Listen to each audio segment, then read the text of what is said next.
ದೆಹಲಿಯ ಕೆಂಪುಕೋಟೆಯಲ್ಲಿ ಸಂಭವಿಸಿರುವಂತಹ ಸ್ಫೋಟದಲ್ಲಿ 9 ಜನರು ಸಾವನ್ನಪ್ಪಿರುವಂತಹ ಮಾಹಿತಿ ಇದೆ. ಘಟನಾ ಸ್ಥಳದಲ್ಲಿ ಕಾರ್ಯಾಚರಣೆ ಮುಂದುವರೆದಿದೆ. ದೇಶದ ಪ್ರಮುಖ ನಗರದಲ್ಲಿ ಹೈ ಅಲರ್ಟ್ ಘೋಷಣೆ ಮಾಡಲಾಗಿದೆ. ರಾಜ್ಯಗಳ ಗೃಹ ಸಚಿವಾಲಯಕ್ಕೆ ಕೇಂದ್ರದ ಸೂಚನೆಯನ್ನ ನೀಡಿರುವಂತದ್ದು. ಮುಂಬೈ ಹಾಗೂ ದೆಹಲಿಯಲ್ಲಿ ಭಾರೀ ಬಂದೋಬಸ್ತ್ ಕೈಗೊಳ್ಳಲಾಗಿದೆ. ದೆಹಲಿಯ ಕೆಂಪುಕೋಟೆಯಲ್ಲಿ ಸ್ಫೋಟ ಸಂಭವಿಸಿದಂತಹ ಹಿನ್ನೆಲೆಯಲ್ಲಿ ಮುಂಬೈ ಮತ್ತು ದೆಹಲಿಯಲ್ಲಿ ಭಾರೀ ಬಂದೋಬಸ್ತ್ ಕೈಗೊಂಡಿದ್ದಾರೆ. ಭಾರೀ ಸ್ಫೋಟದಲ್ಲಿ 9 ಜನ ಬಲಿಯಾಗಿದ್ದು ಹಲವರಿಗೆ ಗಾಯಗಳಾಗಿದೆ. ಗಾಯಾಳುಗಳನ್ನ ಎಲ್ಎನ್ಜೆಪಿ ಆಸ್ಪತ್ರೆಗೆ ರವಾನೆ ಮಾಡಲಾಗಿದೆ. ದೆಹಲಿಯ ಕೆಂಪುಕೋಟೆ ಹತ್ತಿರ ಕಾರಿನಲ್ಲಿ ಸ್ಫೋಟಗೊಂಡಂತಹ ಒಂದು ಬೆಂಕಿಯ ತೀವ್ರತೆಯಲ್ಲಿ 9 ಜನರು ಸಾವನ್ನಪ್ಪಿರುವಂತಹ ಮಾಹಿತಿ ಇದೆ. ಸದ್ಯಕ್ಕೆ ಆಸ್ಪತ್ರೆಗೆ ರವಾನೆ ಮಾಡಿ ಚಿಕಿತ್ಸೆಯನ್ನು ನೀಡಲಾಗ್ತಾ ಇದೆ. ದೆಹಲಿಯಲ್ಲಿ ಪೊಲೀಸ್ ಮತ್ತು ಸೇನೆ ಹೈ ಅಲರ್ಟ್ ವಹಿಸಿದ್ದಾರೆ. ದೆಹಲಿಯ ಕೆಂಪುಕೋಟೆ ಬಳಿ ಭಾರೀ ಸ್ಫೋಟವಾಗಿದ್ದು ಆ ಸ್ಫೋಟದ ತೀವ್ರತೆ ಹೇಗಿತ್ತು ಅಂದ್ರೆ ಆ ಬೆಂಕಿಯ ಕೆನ್ನಾಲಿಗೆಗೆ 9 ಜನರು ಸಾವನ್ನಪ್ಪಿದ್ದಾರೆ. ಈಗಾಗಲೇ ಘಟನಾ ಸ್ಥಳಕ್ಕೆ ಅಗ್ನಿಶಾಮಕ ತಂಡ ಕೂಡ ದೌಡಾಯಿಸಿದ್ದು ಬೆಂಕಿ ನಂದಿಸುವಂತಹ ಕಾರ್ಯಾಚರಣೆಯನ್ನ ಮಾಡ್ತಿದೆ. ಘಟನಾ ಸ್ಥಳದಲ್ಲಿ ಕಾರ್ಯಾಚರಣೆ ಮುಂದುವರೆದಿದೆ. ಹೀಗಾಗಿ ದೇಶದ ಪ್ರಮುಖ ನಗರಗಳಲ್ಲಿ ಹೈ ಅಲರ್ಟ್ ಘೋಷಣೆ ಮಾಡಲಾಗಿದೆ. ರಾಜ್ಯದ ಗೃಹ ಸಚಿವಾಲಯಕ್ಕೆ ಕೇಂದ್ರ ಸೂಚನೆಯನ್ನು ನೀಡಿದೆ.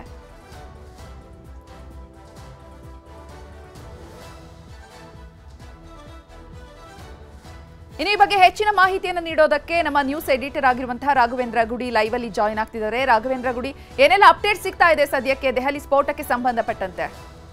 ಚೈತ್ರ, ಸದ್ಯಕ್ಕೆ ದೆಹಲಿಯ ಕೆಂಪುಕೋಟೆ ಬಳಿ ಇರತಕ್ಕಂಥ ಮೆಟ್ರೋ ಸ್ಟೇಷನ್ನ ಪಿಲ್ಲರ್ ನಂಬರ್ 1 ಅದರ ಹತ್ತಿರ ನಡೆದಿರ್ತಕ್ಕಂಥ ಈ ಭೀಕರ ಬ್ಲಾಸ್ಟ್ ಕಾರಣದಿಂದಾಗಿ ಸಾಕಷ್ಟು ದೊಡ್ಡ ಮಟ್ಟದ ಆತಂಕದ ವಾತಾವರಣ ನಿರ್ಮಾಣ ಆಗ್ತಾ ಇರುವಂಥದ್ದು. ಆದರೆ ಸದ್ಯಕ್ಕೆ NIA ಆಗಲಿ ಕೇಂದ್ರ ಸರ್ಕಾರ ಆಗಲಿ ಯಾವುದೇ ರೀತಿಯಾಗಿರ್ತಕ್ಕಂಥ ಟೆರರ್ ಆ್ಯಂಗಲ್ ಬಗ್ಗೆ ಸದ್ಯದ ಮಟ್ಟಿಗೆ ಸ್ಪಷ್ಟನೆಯನ್ನು ಕೊಟ್ಟಿಲ್ಲ ಅಥವಾ ಸಾವು ನೋವಿನ ಬಗ್ಗೆ ಅಧಿಕೃತವಾದಂಥ ಮಾಹಿತಿಯನ್ನು ಇಲ್ಲಿಯ ತನಕ ಕೊಟ್ಟಿಲ್ಲ. ಆದರೆ ನಮಗೆ ಇರ್ತಕ್ಕಂಥ ಮೂಲಗಳ ಮಾಹಿತಿಯನ್ನು ಆಧರಿಸಿ ನೋಡುವುದಾದರೆ ಸುಮಾರು 9ಕ್ಕೂ ಅಧಿಕ ಜನ ಸಾವನ್ನಪ್ಪಿದ್ದಾರೆ ಅಂತಕ್ಕಂಥ ಮಾಹಿತಿಗಳು ಬರ್ತಾ ಇದ್ದಾವೆ. ಈ ಬಗ್ಗೆ ಇನ್ನಷ್ಟೇ ಅಫಿಷಿಯಲ್ ಆಗಿರ್ತಕ್ಕಂಥ ಸ್ಟೇಟ್ಮೆಂಟ್ ಬರುವಂತಹ ಅವಶ್ಯಕತೆ ಇದೆ. ಆದರೆ ಇವತ್ತು ಇಡೀ ದಿನ ನಡೆದಿರ್ತಕ್ಕಂಥ ಡೆವಲಪ್ಮೆಂಟ್ ಅನ್ನು ನೋಡಿದಾಗ ಇಡೀ ದೇಶಾದ್ಯಂತ ಸಿಕ್ಕಿರ್ತಕ್ಕಂಥ, ಅದರಲ್ಲೂ ಪ್ರಮುಖವಾಗಿ ಜಮ್ಮು ಮತ್ತು ಕಾಶ್ಮೀರ, ಅದೇ ರೀತಿಯಾಗಿ ಹರಿಯಾಣದಲ್ಲಿ ಸಿಕ್ಕಿರ್ತಕ್ಕಂಥ ಸುಮಾರು 2900 kgಗೂ ಅಧಿಕವಾಗಿರ್ತಕ್ಕಂಥ ಅಮೋನಿಯಂ ನೈಟ್ರೇಟ್ ಇರ್ಬೋದು, AK-47 ಇರ್ಬೋದು, ಅಲ್ಲಿರ್ತಕ್ಕಂಥ ಮದ್ದು ಗುಂಡುಗಳು ದೊರಕಿರುವಂತಹ ಸನ್ನಿವೇಶವನ್ನು ಗಮನಿಸಿದಾಗ ಇದಕ್ಕೂ ಕೂಡ ಟೆರರ್ ಆಂಗಲ್ ಇದೆಯಾ, ಟೆರರ್ ಏನಾದರೂ ರಿಲೇಶನ್ಶಿಪ್ ಇದೆಯಾ ಅಂತಕ್ಕಂಥ ಪ್ರಶ್ನೆಗಳು ಮೂಡ್ತಾ ಇದ್ದಾವೆ ಹೊರತು ಇನ್ನು ಯಾವುದೇ ರೀತಿಯಾಗಿರ್ತಕ್ಕಂಥ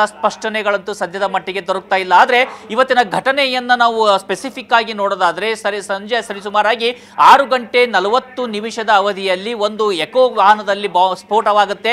ಆ ಸ್ಫೋಟವಾಗ್ತಿದ್ದಾಗೆ ಅದರ ಬೆಂಕಿಯ ಕೆನ್ನಾಲಿಗೆ ಅಕ್ಕಪಕ್ಕದ ವಾಹನಗಳಿಗೂ ಕೂಡ ಹಬ್ಬುತ್ತೆ ಅನ್ನುವಂತ ಮಾಹಿತಿಯನ್ನ ಪ್ರತ್ಯಕ್ಷದರ್ಶಿಗಳು ಕೊಡ್ತಾ ಇದ್ದಾರೆ. ಹಾಗೆ ಹಬ್ಬಿದಂತ ಬೆಂಕಿಯ ಕಾರಣದಿಂದಾಗಿ 8ಕ್ಕೂ ಅಧಿಕ ವಾಹನಗಳು ಸುಟ್ಟು ಕರಕಲಾಗಿದ್ದಾವೆ, ಕಾರುಗಳು ಸುಟ್ಟು ಕರಕಲಾಗಿದ್ದಾವೆ, 3ಕ್ಕೂ ಅಧಿಕ ಆಟೋ ಕೂಡ ಅಲ್ಲಿ ಸುಟ್ಟು ಕರಕಲಾಗಿರುವಂತಹ ಮಾಹಿತಿಗಳು ಬರ್ತಾ ಇದೆ. ಈ ಸಂದರ್ಭದಲ್ಲಿ ಆ ವಾಹನದಲ್ಲಿ ಇದ್ದಂತ ಜನ ಕೂಡ ಸಾವನ್ನಪ್ಪಿರುವಂತ ಶಂಕೆ ಇದೆ. ಜೊತೆಗೆ ಸಾಕಷ್ಟು ಜನ ಗಾಯಗೊಂಡಿದ್ದಾರೆ ಅನ್ನುವಂತ ಮಾಹಿತಿ ಬರ್ತಾ ಇದೆ. ನೋಡಿ, ಈಗ ಕಳೆದ ಕೆಲ ದಿನಗಳಿಂದ ನಾವು ಗಮನಿಸ್ತಾ ಇದ್ದೀವಿ, ಸಾಕಷ್ಟು ಇನ್ಫಿಲ್ಟ್ರೇಷನ್ ಬಿಡ್ ಅನ್ನು ಪಾಕಿಸ್ತಾನ ನಡೆಸ್ತಾ ಇತ್ತು. ಮತ್ತೊಂದು ಕಡೆಯಿಂದ ಆಸಿಮ್ ಮುನೀರನನ್ನ ಅಲ್ಲಿಯ ಸರ್ವಾಧಿಕಾರಿಯಾಗಿ ಪಾಕಿಸ್ತಾನ ಸರ್ಕಾರ ನೇಮಕ ಮಾಡಿರುವ ಹಿನ್ನೆಲೆಯಲ್ಲಿ ತನ್ನನ್ನು ತಾನು ಪ್ರೂವ್ ಮಾಡ್ಕೊಳ್ಳೋದಕ್ಕೆ ಆತ ಏನಾದರೂ ದಾರಿಯನ್ನ ಹುಡುಕ್ತಾ ಇದ್ದಾನ, ಅದರ ಒಂದು ಮೂಲ ಈ ಸ್ಫೋಟಕ್ಕೆ ಕಾರಣ ಆಗುತ್ತಾ ಅನ್ನುವಂಥ ಪ್ರಶ್ನೆಗಳು ಸಹಜವಾಗಿ ಮೂಡ್ತಾ ಇದ್ದಾವೆ. ಆದರೆ ಈಗ ಸದ್ಯದ ಮಟ್ಟಿಗೆ ಟೆರರ್ ಆಂಗಲ್ ಬಗ್ಗೆ ಇನ್ನೂ ಮಾಹಿತಿ ಇಲ್ಲದೆ ಇರೋ ಕಾರಣದಿಂದಾಗಿ ಅದನ್ನು ಎಕ್ಸಾಗ್ರೇಟ್ ಅನಿಸಿದ್ರು ಅದಕ್ಕೆ ಅಚ್ಚರಿ ಇಲ್ಲ. ಆದರೆ ಇವತ್ತು ಇಡೀ ದಿನ ನಡೆದಿರ್ತಕ್ಕಂಥ ಘಟನೆಗಳನ್ನ ಒಂದೊಂದಾಗಿ ಗಮನಿಸ್ತಾ ಹೋಗೋಣ ಚೈತ್ರ. ಮೊದಲನೇದಾಗಿ ಜಮ್ಮು ಕಾಶ್ಮೀರದ ಸರ್ಕಾರಿ ಆಸ್ಪತ್ರೆಯಲ್ಲಿ ಒಬ್ಬ ವೈದ್ಯನನ್ನ ಬಂಧಿಸಲಾಗುತ್ತೆ. ಆ ವೈದ್ಯನ ಬಳಿಯಲ್ಲಿ AK-47 ಜೊತೆಗೆ ಸಾಕಷ್ಟು ಸ್ಫೋಟದ ವಿಚಾರಕ್ಕೆ ಸಂಬಂಧಪಟ್ಟ ಹಾಗೆ ಮಾಹಿತಿ ಸಿಗುತ್ತೆ. ತದನಂತರದಲ್ಲಿ 4ಕ್ಕೂ ಅಧಿಕ ಉನ್ನತ ಡಾಕ್ಟರ್ಗಳನ್ನ ಇಲ್ಲಿ ಬಂಧನ ಮಾಡಲಾಗುತ್ತೆ. ಜಮ್ಮು ಕಾಶ್ಮೀರ ಪೊಲೀಸರು ಮತ್ತು ಹರಿಯಾಣ ಪೊಲೀಸರು ನಡೆಸಿದಂತ ಜಂಟಿ ಕಾರ್ಯಾಚರಣೆಯಲ್ಲಿ ಆ ಒಂದು ಶಂಕಿತ ಉಗ್ರರು ಅಲ್ಲಿ ಅರೆಸ್ಟ್ ಮಾಡಲಾಗುತ್ತೆ. ಅವರ ಬಳಿಯಲ್ಲಿ 3000 kgಗೂ ಅಧಿಕ ಸ್ಫೋಟಕಗಳನ್ನು ವಶಕ್ಕೆ ಪಡೆದುಕೊಳ್ಳಲಾಗಿದೆ. ಜೊತೆಗೆ ಸಾಕಷ್ಟು ಮದ್ದು ಗುಂಡುಗಳಿರಬಹುದು ಮತ್ತೆ ಚೈನಾ ನಿರ್ಮಿತವಾಗಿರ್ತಕ್ಕಂಥ ಬಂದೂಕುಗಳನ್ನು ಕೂಡ ವಶಕ್ಕೆ ಪಡೆದುಕೊಳ್ಳಲಾಗಿದೆ. ಅಚ್ಚರಿ ಅಂದ್ರೆ ಆ ಉಗ್ರರು ಎಲ್ಲರೂ ಕೂಡ ಚೈನಾದಲ್ಲಿ MBBS ಅನ್ನು ಮಾಡಿದಂತವರು ಅನ್ನತಕ್ಕಂಥ ಮಾಹಿತಿ ಕೂಡ ಇರುವಂತದ್ದು. ಅಂತ ಒಂದು ಮಾಹಿತಿ ಇಡೀ ದಿನ ಸದ್ದಾಗ್ತಾ ಇರುವಂತಹ ಸಂದರ್ಭದಲ್ಲೇ ದೆಹಲಿಯಲ್ಲೂ ಈ ರೀತಿಯಾಗಿರ್ತಕ್ಕಂಥ ಸ್ಫೋಟ ನಡೆದಿರುವಂತದ್ದು ಸಹಜವಾಗಿ ಸಾಕಷ್ಟು ಪ್ರಶ್ನೆಗಳಿಗಂತೂ ಕಾರಣವಾಗ್ತಾ ಇದೆ. ಸದ್ಯಕ್ಕೆ NIA ಅಲ್ಲಿಗೆ ಭೇಟಿಯನ್ನು ಕೊಡ್ತಾ ಇದೆ, ಬಾಂಬ್ ನಿಷ್ಕ್ರಿಯ ದಳ ಅಲ್ಲಿಗೆ ಭೇಟಿಯನ್ನು ಕೊಡ್ತಾ ಇದೆ. ದೆಹಲಿ ಪೊಲೀಸರು ಆಲ್ರೆಡಿ ಇಡೀ ಏರಿಯಾವನ್ನ ಕಾರ್ಡನ್ ಆಫ್ ಮಾಡಿದ್ದಾರೆ. ಯಾಕಂದ್ರೆ ನೋಡಿ, ಈ ಒಂದು ಕೆಂಪುಕೋಟೆಯ ಮೆಟ್ರೋ ಸ್ಟೇಷನ್ ಇದೆಯಲ್ಲ, ಇದು ಸಾಕಷ್ಟು ಜನನಿಬಿಡವಾಗಿರ್ತಕ್ಕಂಥ ರಸ್ತೆ. ಈ ಸಂದರ್ಭದಲ್ಲಿ ಸಾಕಷ್ಟು ಅಲ್ಲಿ ಟ್ರಾಫಿಕ್ ಜಾಮ್ ಕೂಡ ಆಗ್ತಾ ಇರುತ್ತೆ. ಯಾಕಂದ್ರೆ ಸರ್ಕಾರಿ ಕಚೇರಿಯಿಂದ ಮುಗಿಸಿಕೊಂಡು ಜನ ಮನೆಗೆ ಮರಳಿ ಹೋಗ್ತಾ ಇರ್ತಾರೆ, ಶಾಲಾ ಕಾಲೇಜುಗಳಿಂದ ಮಕ್ಕಳು ಮನೆಗೆ ಹೋಗ್ತಾ ಇರ್ತಾರೆ. ಇಂಥ ಸಂದರ್ಭದಲ್ಲಿ ಸಹಜವಾಗಿ ಅಲ್ಲಿ ಸಾಕಷ್ಟು ವಾಹನಗಳು ನಿಂತಿರುವಂತಹ ಸಾಧ್ಯತೆಗಳಿದ್ದಾವೆ. ಜೊತೆಗೆ ಈಗ ಹೊರಗಡೆಯಿಂದ ಬಂದಿರುವಂತವರು ಕೂಡ ಕೆಂಪುಕೋಟೆಯನ್ನ ನೋಡೋದಕ್ಕೆ ಬರುವಂತವರು ಕಾರನ್ನ ಪಾರ್ಕ್ ಮಾಡಿ ವಾಹನವನ್ನ ಪಾರ್ಕ್ ಮಾಡಿ ಹೋಗಿರ್ತಾರೆ. ಹೀಗಾಗಿ ಸಹಜವಾಗಿ ಇದು ಕೇವಲ CNG ಕಾರಣದಿಂದಾಗಿಯೋ ಅಥವಾ ಏನಾದರೂ EV ವಾಹನದ ಬ್ಲಾಸ್ಟ್ ಆಗ ಕಾರಣದಿಂದಾಗಿಯೋ ಇಂಥ ಸ್ಫೋಟಕ ಸಂಭವಿಸಿದೆಯಾ ಅಥವಾ ಇದರ ಹಿಂದೆ ಟೆರರ್ ಆಂಗಲ್ ಇದೆಯಾ, ಏನಾದರೂ ಮದ್ದು ಗುಂಡುಗಳು ಅಲ್ಲಿ ಸಿಗಬಹುದಾ ಅಥವಾ ಬಾಂಬ್ಗಳು ಸಿಗಬಹುದಾ ಅನ್ನುವಂಥ ಕುತೂಹಲವಂತೂ ಸದ್ಯಕ್ಕಿದೆ. ಜೊತೆಗೆ ಆತಂಕವಂತೂ ಇದ್ದೇ ಇದೆ. ಯಾಕಂದ್ರೆ ದೆಹಲಿಯಲ್ಲಿ ನಾವು ಈ ಹಿಂದಿನ ಸಂದರ್ಭವನ್ನು ಗಮನಿಸೋದಾದ್ರೆ 10 ವರ್ಷಗಳ ಹಿಂದಿನ ಸಂದರ್ಭವನ್ನು ಗಮನಿಸೋದಾದ್ರೆ ದೆಹಲಿ ಸೇರಿದಂತೆ ದೇಶಾದ್ಯಂತ ಸಾಕಷ್ಟು ಬ್ಲಾಸ್ಟ್ಗಳಾಗ್ತಿತ್ತು. ಆದರೆ ಕಳೆದ 10 ವರ್ಷ, ಒಂದು ದಶಕದಲ್ಲಿ ಇಡೀ ದೇಶ ಶಾಂತಿಯಿಂದ ಇರತಕ್ಕಂಥದ್ದು, ಅಂತ ಯಾವುದೇ ದೊಡ್ಡ ಮಟ್ಟದ ಸ್ಫೋಟಕಗಳು ಸಂಭವಿಸಿರಲಿಲ್ಲ. ಈಗ ನೋಡಿ, ನಾವು ಪುಲ್ವಾಮಾದಲ್ಲಿ ನೋಡ್ತಾ ಇದ್ವಿ, ಆ ಘಟನೆಯನ್ನು ನೋಡ್ತಾ ಇದ್ವಿ. ಅಲ್ಲಿ ಉಗ್ರರು ಬಂದು ಸ್ಪೆಸಿಫಿಕ್ ಆಗಿ ಗುಂಡಿನ ದಾಳಿಯನ್ನು ನಡೆಸಿದ್ದು. ಆದರೆ ಈ ಘಟನೆಯನ್ನು ನೋಡಿದ್ರೆ ಸ್ವತಃ ರಾಷ್ಟ್ರ ರಾಜಧಾನಿ ದೆಹಲಿಯಲ್ಲೇ ನಡೆದಿರ್ತಕ್ಕಂಥ ಘಟನೆ. ಸಹಜವಾಗಿ ಸಾಕಷ್ಟು ವಿದೇಶಿ ರಾಯಭಾರಿಗಳು ಇರುವಂತಹ ಒಂದು ಪ್ರದೇಶ, ಅಲ್ಲಿ ಯಾವುದೇ ಘಟನೆ ನಡೆದರೂ ಇಡೀ ಪ್ರಪಂಚದಾದ್ಯಂತ ಒಂದು ಮಾರ್ದನಿಸುತ್ತೆ. ಹೀಗಾಗಿ ಸಹಜವಾಗಿ ಈಗ ಇರುವಂತಹ ಪ್ರಶ್ನೆ ಅಂದ್ರೆ ಇದರ ಹಿಂದೆ ಟೆರರ್ ಮಾಡೆಲ್ ಇದೆಯಾ ಅಥವಾ ಇದು ಕೇವಲ ಪ್ಯೂರ್ ಅಂಡ್ ಪ್ಯೂರ್ ಆಕ್ಸಿಡೆಂಟ್ ಅನ್ನುವಂಥದ್ದು. ಆದರೆ ಈ ಇವತ್ತಿನ ಘಟನೆಗಳನ್ನ ಮತ್ತು ಈ ಸ್ಫೋಟವನ್ನ ನೋಡಿದಾಗ ಎಲ್ಲವೂ ಸಾಧ್ಯ ಅನ್ನುವಂಥದ್ದಂತೂ ಸ್ಪಷ್ಟವಾಗಿ ಗೋಚರವಾಗ್ತಾ ಇದೆ. ಚೈತ್ರ, ರಾಘವೇಂದ್ರ ಗುಡಿ, ಇನ್ನು ಸ್ಥಳದಲ್ಲಿ ಯಾವೆಲ್ಲ ಅಧಿಕಾರಿಗಳು ಭೇಟಿ ನೀಡಿದ್ದಾರೆ, ಅಲ್ಲಿ ರಕ್ಷಣಾ ಕಾರ್ಯಾಚರಣೆ ಯಾವ ರೀತಿ ನಡೀತಾ ಇದೆ, ಏನೆಲ್ಲ ಕ್ರಮಗಳನ್ನ ಕೈಗೊಂಡಿದ್ದಾರೆ? ಸಹಜವಾಗಿ ಯಾವುದೇ ಒಂದು ಸ್ಫೋಟ ನಡೆದಂಥ ಸಂದರ್ಭದಲ್ಲಿ ಚೈತ್ರ ಇಡೀ ಒಂದು ಏರಿಯಾವನ್ನು ಕಾರ್ಡನ್ ಆಫ್ ಮಾಡಲಾಗುತ್ತೆ. ಅಂದರೆ ಅದನ್ನು ಸಂಪೂರ್ಣವಾಗಿ ತಮ್ಮ ಅದನ್ನು ನಿರ್ಬಂಧಕ್ಕೆ ಒಳಪಡಿಸಲಾಗುತ್ತೆ. ಪೊಲೀಸರು ಅದನ್ನು ವಶಕ್ಕೆ ಪಡೆದುಕೊಳ್ತಾರೆ. ಸದ್ಯಕ್ಕೆ ಅಲ್ಲಿ ಪ್ರಥಮವಾಗಿ ಫಸ್ಟ್ ರೆಸ್ಪಾಂಡೆಂಟ್ಸ್ ಅಂತ ಭೇಟಿಯನ್ನು ಕೊಟ್ಟಿರುವಂಥದ್ದೇ ದೆಹಲಿಯ ಪೊಲೀಸರು.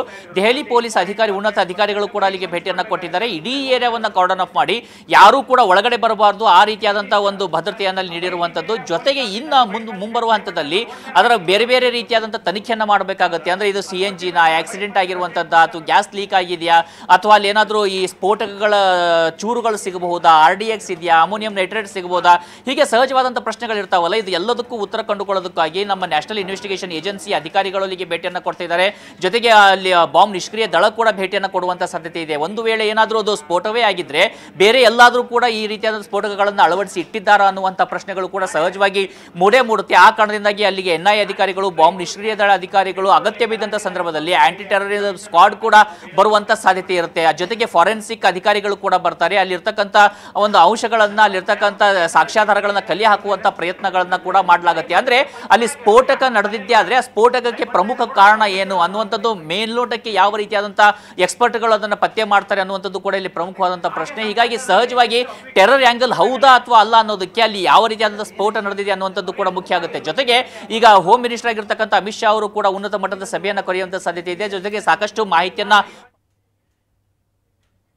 बड़ी घटना को अंजाम देने का यहाँ पे सोचा गया था, वो हुआ है. ऐसे अभी सारे एंगल इस पे जांच के विषय ಯಾವುದೇ ರೀತಿಯಾದಂತಹ ಭದ್ರತಾ ಲೋಪ ಆಗದ ರೀತಿಯಾಗಿ ಮತ್ತೊಂದು ಬಾರಿ ಒಂದು ಪರಾಮರ್ಶೆ ನಡೆಸುವಂತ ಸಾಧ್ಯತೆಗಳು ಕೂಡ ಇದಾವೆ. ಯಾಕಂದ್ರೆ ನೋಡಿ, ನಾವು ಇವತ್ತಿನ ಈ ಸ್ಫೋಟ ಸಂದರ್ಭ ಒಂದು ಕಡೆ ಸ್ಫೋಟ ಸಂಭವಿಸಿರುವಂತದ್ದು, ಮತ್ತೊಂದು ಕಡೆ ಟೆರರ್. आपको कितने बजे जानकारी मिली और ये कैसा धमाका देख रहे हैं, कितना गंभीर हो सकता है? कैजुअलिटी से बहुत ज्यादा है. कैजुअलिटी सुरक्षा के नजरिए से कितने हैं उसका आंकड़ा क्या अभी आया है? इंजर्ड कितने हैं, कितनी कैजुअलिटीज है, वो आंकड़ा आया है अभी तक? सर अभी तक क्या हालात हैं यहाँ के? पुलिस के आला अधिकारी अब मौके पर पहुँच रहे हैं. तमाम सवाल सर फिर भी यहाँ पे कितनी कैजुअलिटीज है, क्या सिचुएशन? एक मिनट आप लोग क्या अपडेट है सर? एक मिनट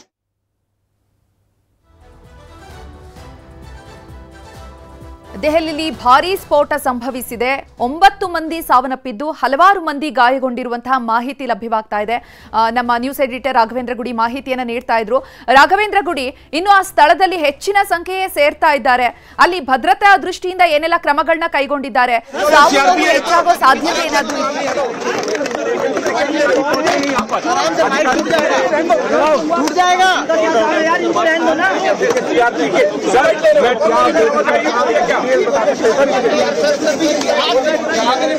പ്രതികരണം നടത്താൻ ഈ നിമിഷം തയ്യാറാണ്.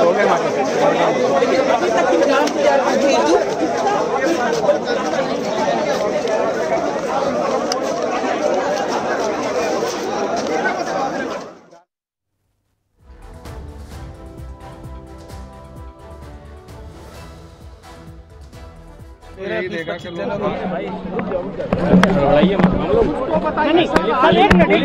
इस इंसिडेंट को आप कैसे ट्रीट कर रहे हैं? इट्स एन एक्सीडेंट और you are treating as an attack.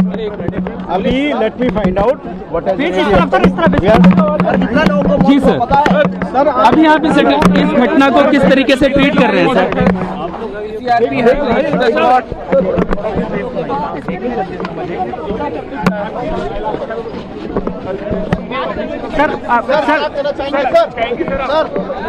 क्या कहना चाहेंगे सर? नरेंद्र आ गया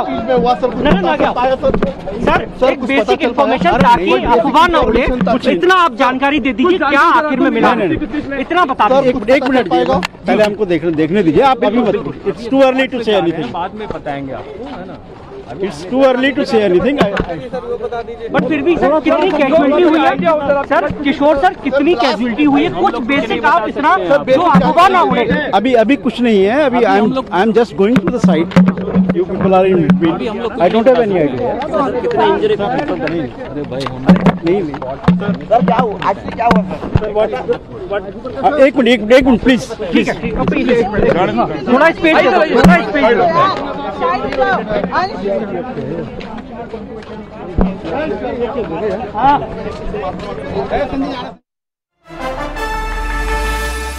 ಸ್ಫೋಟದ ತೀವ್ರತೆಗೆ ದೆಹಲಿ ಜನ ಬೆಚ್ಚಿ ಬಿದ್ದಿದ್ದಾರೆ. 8 ಮಂದಿ ಸಾವನ್ನಪ್ಪಿದ್ದು 15ಕ್ಕೂ ಹೆಚ್ಚು ಮಂದಿಗೆ ಗಂಭೀರ ಗಾಯಗಳಾಗಿದೆ.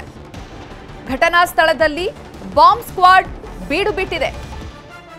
ಘಟನೆಯ ಸಂಪೂರ್ಣ ಮಾಹಿತಿಯನ್ನ ಕಲೆ ಹಾಕ್ತಿದ್ದಾರೆ ಅಧಿಕಾರಿಗಳು. ಉಗ್ರರ ಕೃತ್ಯವೇನಾದ್ರೂ ಇದೆಯಾ ಅನ್ನೋ ಬಗ್ಗೆ ಪರಿಶೀಲನೆಯನ್ನ ನಡೆಸುತ್ತಿದ್ದಾರೆ. ಉಗ್ರರ ಕೃತ್ಯದ ಬಗ್ಗೆ ಪರಿಶೀಲನೆ ನಡೀತಾ ಇದೆ. ಘಟನಾ ಸ್ಥಳದಲ್ಲಿ ಶ್ವಾನ ದಳದಿಂದ ಪರಿಶೀಲನೆಯನ್ನ ನಡೆಸಲಾಗ್ತಾ ಇದೆ. ಅಕ್ಷರಶಃ ದೆಹಲಿಯ ಜನ ಇವತ್ತು ಬೆಚ್ಚಿ ಬಿದ್ದಿದ್ದಾರೆ. अष्टु भीकर धमाका हुआ तो मैं दुकान पे बैठा था, पीछे मेरी दुकान है, यहीं पे दुकान है, यहीं पे तो मैं चेयर पे बैठा हुआ था, एकदम से अचानक इतनी तेज धमाका हुआ कि मेरे लाइफ में इतनी तेज मैंने अपनी आवाज़ के भी नहीं सुना। धमाके के दहल पे मैं 3 बार गिरा हूँ, उठाऊँ फिर गिरा हूँ, उठा ऐसे धरती फटने वाला है, इतनी तेज धमाका हुई है। ठीक है, तो मैं दुकान छोड़ करके एकदम से भागा। मेरे साथ भी बहुत सारी पब्लिक भागी, एक पे एक पब्लिक गिर रही थी। उस टाइम ऐसा लग रहा था कि हम कुछ पल में दूसरा धमाका हुआ था, हम मरने वाले हैं। ऐसा लग रहा कि हम बचने का चांस, ऐसा लग रहा कि मौत को मुंह से देख रहे हैं, इस तरह से नज़ारा था। तो मैं भाग करके साइकिल मार्केट में गया, वहाँ जा करके मैं एक कोल्ड ड्रिंक लिया। 2 बंदे को ने मेरे पे अच्छे से काबू किया, मेरे को समझाया कि हो जाता तो फिर मेरे को रिलैक्स मिला। फिर मैं दोबारा आया दुकान पे चाबी ले करके, ये चाबी दुकान की, मैं चाबी दुकान बंद करके फिर अब घर जा रहा हूँ मैं। क्या हुआ सर, आप क्या बता पाएंगे? कुछ नहीं जी, हम कुछ नहीं, हम ये देखे लपट देखा, हाँ, अपने छत से देखा, तभी मैं नीचे उतर के आया कि जरा देखूँ कहाँ है क्या, और तो पता नहीं किसी तरह की कोई आवाज़ आपने सुनी? हाँ, बहुत जोर आवाज़ आई, बिल्डिंग खिड़की हिल गई, खिड़की हिल गई। आपका घर कितना दूर है? ये रहा गुरुद्वारे के पास। I don't have any idea right now. I'm going to this. So this is आपको कितने बजे जानकारी मिली और ये कैसा धमाका देख रहे हैं, कितना गंभीर हो सकता है? कैजुअलिटी से बहुत ज्यादा है, कैजुअलिटी सुरक्षा के नजरिए से कितने हैं उसका आंकड़ा क्या अभी आया है सर? ದೆಹಲಿಯ ಸ್ಫೋಟಕ್ಕೆ ದೆಹಲಿ ಜನ ಅಕ್ಷರಶಃ ಬೆಚ್ಚಿ ಬಿದ್ದಿದ್ದಾರೆ. ಈ ಬಗ್ಗೆ ರಾಘವೇಂದ್ರ ಗುಡಿ ಮಾಹಿತಿಯನ್ನ ನೀಡ್ತಾ ಇದ್ರಿ. ಈ ಘಟನಾ ಸ್ಥಳದಲ್ಲಿ ಯಾವ ರೀತಿ ಸ್ಫೋಟ ಸಂಭವಿಸಿದೆ ಅಂದ್ರೆ, ನಾವು ವಿಜುವಲ್ಸ್ ಅನ್ನ ನೋಡಿದ್ರೆ ಮೊದಲಿಗೆ ತಿಳಿದು ಬಂದಿದ್ದು ಒಂದು 3 ಕಾರುಗಳು ಬೆಂಕಿಗೆ ಆಹುತಿಯಾಗಿದೆ ಅನ್ನುವಂಥದ್ದು. ಅಲ್ಲಿ ನೋಡಿದ್ರೆ 10ಕ್ಕೂ ಹೆಚ್ಚು ಕಾರುಗಳು ಸುಟ್ಟು ಸಂಪೂರ್ಣವಾಗಿ ಭಸ್ಮವಾಗೋಗಿದೆ. ಅಷ್ಟು ತೀವ್ರವಾದಂತಹ ಸ್ಫೋಟ ಸಂಭವಿಸಿರುವಂಥದ್ದು. ಎಷ್ಟು ಜನ ಗಾಯಾಳುಗಳಿದ್ದಾರೆ, ಎಲ್ಲಿ ಚಿಕಿತ್ಸೆಯನ್ನ ನೀಡಲಾಗ್ತಾ ಇದೆ ಅವ್ರಿಗೆ? ಚೈತ್ರ ನೋಡಿ, ಇಲ್ಲಿ ಪ್ರತ್ಯಕ್ಷದರ್ಶಿಗಳು ಹೇಳ್ತಾ ಇದ್ದಂಥ ಮಾತುಗಳನ್ನ ಕೇಳ್ತಾ ಇದ್ರೆ ಖಂಡಿತವಾಗಿಯೂ ಕೂಡ ಇದು CNGನ ಅಥವಾ ಯಾವುದಾದ್ರೂ ಒಂದು EV ಬ್ಲಾಸ್ಟ್ ಆಗಿರೋದಾ ಅನ್ನುವಂಥ ಪ್ರಶ್ನೆಗಳು ಸಹಜವಾಗಿ ಮೂಡುತ್ತೆ. ಯಾಕಂದ್ರೆ ಅಲ್ಲಿರ್ತಕ್ಕಂಥ ವ್ಯಕ್ತಿ ಹೇಳ್ತಾ ಇದ್ರು, ಅಲ್ಲಿಯ ಶಬ್ದ ಎಷ್ಟು ಇತ್ತಂದ್ರೆ ಇಡೀ ಭೂಮಿಯೇ ಬಾಯಿ ತೆರೆದು ನನ್ನನ್ನು ನುಂಗು ಬಿಡುತ್ತಾ ಅಂತ ಅನಿಸ್ತಾ ಇತ್ತು ನನಗೆ. 3 ಬಾರಿ ನಾನು ಎದ್ದು ನಿಲ್ಲೋದಕ್ಕೆ ಪ್ರಯತ್ನವನ್ನ ಮಾಡಿ ಮತ್ತೆ ಆ ಶಬ್ದದ ಆವೇಗಕ್ಕೆ ನಾನು ಮತ್ತೆ ಕುಸಿದು ಬೀಳ್ತಾ ಇದ್ದೆ. ಅಷ್ಟು ಅದು ಒಂದು ರೀತಿಯಿಂದ ಭಯವನ್ನ ಹುಟ್ಟಿಸುವಂತ ಶಬ್ದ ಆಗಿತ್ತು. ಅಂತ ಒಂದು ಬ್ಲಾಸ್ಟ್ನ ಶಬ್ದವನ್ನ ನನ್ನ ಇಡೀ ಜೀವನದಲ್ಲಿ ನಾನು ಕೇಳಿರಲಿಲ್ಲ ಅಂತೇಳಿ ಆ ವ್ಯಕ್ತಿಯೊಬ್ಬ ಮಾತನಾಡ್ತಾ ಮಾಡ್ತಾ ಹೇಳ್ತಾ ಇದ್ದ. ಅದೇ ರೀತಿಯಾಗಿ ಸ್ಥಳೀಯರು ಹೇಳ್ತಾ ಇದ್ದಂತ ಮಾಹಿತಿಯನ್ನು ನೋಡೋದಾದ್ರೆ ಸಾಕಷ್ಟು ಜನರ ದೇಹಗಳು ಛಿದ್ರವಾಗಿ ಅಲ್ಲಿ ಬಿದ್ದಿದ್ದಾವೆ. ಹೀಗಾಗಿ 8 ಜನ ಒಂದು ಆಸ್ಪತ್ರೆಗೆ ಬರೋದಕ್ಕಿಂತ ಮುಂಚಿತವಾಗಿಯೇ ಸಾವನ್ನಪ್ಪಿದ್ರು ಅಂತ ಹೇಳಿ ಈಗ ಆಸ್ಪತ್ರೆಯ ಸಿಬ್ಬಂದಿ ಕೂಡ ಅಧಿಕೃತವಾದಂತಹ ಮಾಹಿತಿಯನ್ನ ಕೊಡ್ತಾ ಇದ್ದಾರೆ.